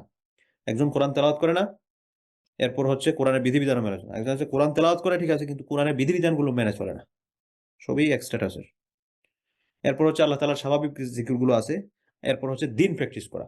তো এগুলো যদি না হয়, আল্লাহ তাআলা বলছেন মান আ'রাদা আন যিকরি, যে আমাকে স্মরণ করা থেকে মুখ ফিরিয়ে নেয়, মানে নামাজ পড়ে না, কোরআন পড়ে না, কোরআন মেনে চলে না, জিকির আজকার করে না, দিন পালন করে না, ইন্না লাহু মাঈশাতান যানকা, এই যে কয়েক বিষয়গুলো বললাম, এই বিষয়গুলো যাদের মধ্যে থাকবে তার জীবনটা ভেরি কমপ্লিকেটেড হয়ে যাবে। ওয়া নাহশুরুহু ইয়াউমাল কিয়ামাতি আ'মা, এবং আমি তার হাসর করব কিয়ামতের ময়দানে। তো কিয়ামত হওয়ার পর তো সব ধ্বংস হয়ে যাবে, তাদেরকে যখন আবার পুনরায় জীবন দান করব, তাদেরকে কবর থেকে যখন উঠাবো, নাহশুরুহু ইয়াউমাল কিয়ামাতি আ'মা, তখন তার হাসরটা করব অন্ধ অবস্থায়। দুনিয়াতে তার চোখ ছিল, কিন্তু আখিরাতে সে অন্ধ হয়ে যাবে। মানে আপনি একটু চিন্তা করেন, আপনি যদি হঠাৎ করে এরকম হয় আপনি দেখতে পারছেন না, আপনার অবস্থা কেমন হবে? সাপোজ আপনি মনে করেন আমি এখন কথা বলছি, হঠাৎ করে দেখলাম যে আমি তো চোখে দেখতে পাই না, আমার কি ওরে ভাই কি হলো, আমি তো চোখে দেখতে পাচ্ছি না, মানে একটা মারাত্মক পর্যায়ের রিয়াকশন। তো ওই ব্যক্তিরও মারাত্মক পর্যায়ের রিয়াকশন থাকবে। সে বলবে কালা রব্বি, ও আমার রব, লিমা হাসারতানি আমা, আপনি কেন আমার হাসরটা অন্ধ অবস্থায় করলেন? ওয়াকাদ কুনতু বাসীরা, আমি তো আগে চোখওয়ালা ছিলাম, আমি তো দেখতে পেতাম। তখন আল্লাহ সুবহানাহু ওয়া তাআলা বলবেন ক্বালা কাযালিকা আতাতকা আয়াতুনা, এমনই ভাবে আমার নিদর্শনগুলো তোমার কাছে এসেছিল, দুনিয়াতে আমার বিধিবিধানগুলো তোমার কাছে এসেছিল, বলছিলাম তুমি এগুলো পালন করো, এবং এগুলো পালন না করলে তোমার শাস্তি কি, কিয়ামতের ময়দানে অন্ধ হয়ে যে উঠবে, এগুলো আমি তোমাকে বলেছিলাম, কিন্তু তুমি এগুলাকে কেয়ার করো নাই, কোনো কেয়ার করো নাই, তুমি এগুলাকে অ্যাকসেপ্ট করো নাই, পালন করো নাই, কিচ্ছু না, ignore.com। তো সেই সময় তুমি এগুলাকে ভুলে গিয়েছিলে। ক্বালা কাযালিকা আতাতকা আয়াতুনা, সেদিন আমার নিদর্শনগুলো তোমার কাছে এসেছিল কিন্তু তুমি ভুলে গিয়েছিলে। ফানাসিতাহা, তুমি ভুলে গিয়েছিল। ওয়া কাযালিকা আল ইয়াউমা তুনসা, সেদিন তুমি যেভাবে ভুলেছো, আজকে এভাবে আমি তোমাকে ভুলে গেলাম। ওয়ালিয়াযু বিল্লাহ। আল্লাহ যদি আমাদেরকে ভুলে যান, চিন্তা করছেন ব্যাপার, যার উপর আমাদের সমস্ত সব ভরসা। তো তিনি, আপনি মনে করেন দুনিয়াতে একজন মানুষ, তার উপর আপনার খুব একটা আশা ভরসা আছে যে না এই মানুষের মাধ্যমে আমার এই কাজটা হয়ে যাবে, আমি একটা বিপদে আছি, এই মানুষটা এটাকে করে দিবে। আপনি তার কাছে দেখা করতে গেলেন, সে আপনাকে চিনলই না, আপনার মনে কেমন হবে? ঠিক এরকম আল্লাহ তাআলার প্রতি আমাদের এত ভরসা প্রত্যাশা, কিন্তু যদি আমি আল্লাহ তাআলার দিন থেকে মুখ ফিরিয়ে নেই, দিন থেকে মুখ ফিরিয়ে নেওয়া মানে কি? নামাজ না পড়া, কোরআন না পড়া, কোরআনের বিধিবিধানগুলো মেনে না চলা, তারপর হচ্ছে জিকির আজকার না করা, জিকির আজকার না করা মানে একবারই জিকির আজকার না করা, এরপর হচ্ছে দিন পালন না করা। তো এগুলোর মাধ্যমে যদি হয়, তাহলে কিন্তু আল্লাহ তাআলা আমাদেরকে ভুলে যাবেন। আল্লাহ তাআলা আমাদেরকে মাফ করুন। এবং কিয়ামতের ময়দানে অন্ধ হয়ে ওঠা মানে, মনে করছেন, অন্ধ হয়ে ওঠা মানে হচ্ছে আখিরাতের কোনো নিয়ামত, এই যে সীমাহীন নিয়ামত আল্লাহ তাআলা তৈরি করে রেখেছেন, এই কোনো নিয়ামত দেখা যাবে না। তার চেয়ে বড় কথা হচ্ছে আল্লাহ তাআলাকে দেখা যাবে না। ও, আল্লাহকে দেখা যাবে না। যাই হোক, তো এই হচ্ছে ঈমান ভঙ্গের 10টা কারণ, যে 10টা কারণের মাধ্যমে একজন মানুষ, সে হয়তো বাই বর্ন মুসলিম বা মুসলিম ফ্যামিলিতে জন্ম, অথবা ইসলাম সে প্র্যাকটিসও করতেছে, কিন্তু এই কারণগুলো থেকে যদি কারো মধ্যে কোনো কারণ সংঘটিত হয়, তাহলে তাদের ঈমান ভেঙে যাবে। আল্লাহ সুবহানাহু ওয়া তাআলা যাতে আমাদের সবাইকে ঈমান ভঙ্গের এই সকল কারণসমূহ থেকে বাঁচিয়ে রাখেন, এবং আমাদেরকে বেঁচে থাকার তৌফিক দান করেন। আগে যদি কেউ না জেনে থেকে কোনো কিছু কারো মাধ্যমে হয়ে যায়, তাহলে এটার জন্য যাতে খাস দিলে তওবা করতে থাকেন আল্লাহ সুবহানাহু ওয়া তাআলার কাছে অনবরত। এটার তওবাটা যাতে সব সময় কন্টিনিউ থাকে। আর এখন তো আল্লাহ তাআলা আমাদেরকে জানার তৌফিক দিয়েছেন। তো এই জানার মাধ্যমে আমরা ভবিষ্যতে যাতে এই ধরনের কোনো কাজে আর না জড়াই, এ ব্যাপারে যাতে আমরা খুব বেশি সতর্ক থাকি। আল্লাহ তাআলা যাতে আমাদেরকে এই তৌফিকটা দান করেন। তো আমরা মোটামুটি ঈমান ভঙ্গের কারণ এবং ঈমান ভঙ্গের কারণের প্রত্যেকটার মোটামুটি যতটুকু বেসিক ব্যাখ্যা, এই ব্যাখ্যাগুলো আমি আপনাদের সাথে শেয়ার করার চেষ্টা করছি ইনশাআল্লাহ। আল্লাহ তাআলা যদি আমাদেরকে তৌফিক দেন, তাহলে পরের সপ্তাহে আমরা কোন, কোন বিষয়ের উপর ঈমান রাখতে হবে বা ঈমানের শাখা-প্রশাখা কি আছে, এই সকল বিষয় নিয়ে আমরা ধারাবাহিকভাবে বিস্তারিত আলোচনা করার চেষ্টা করব ইনশাআল্লাহ।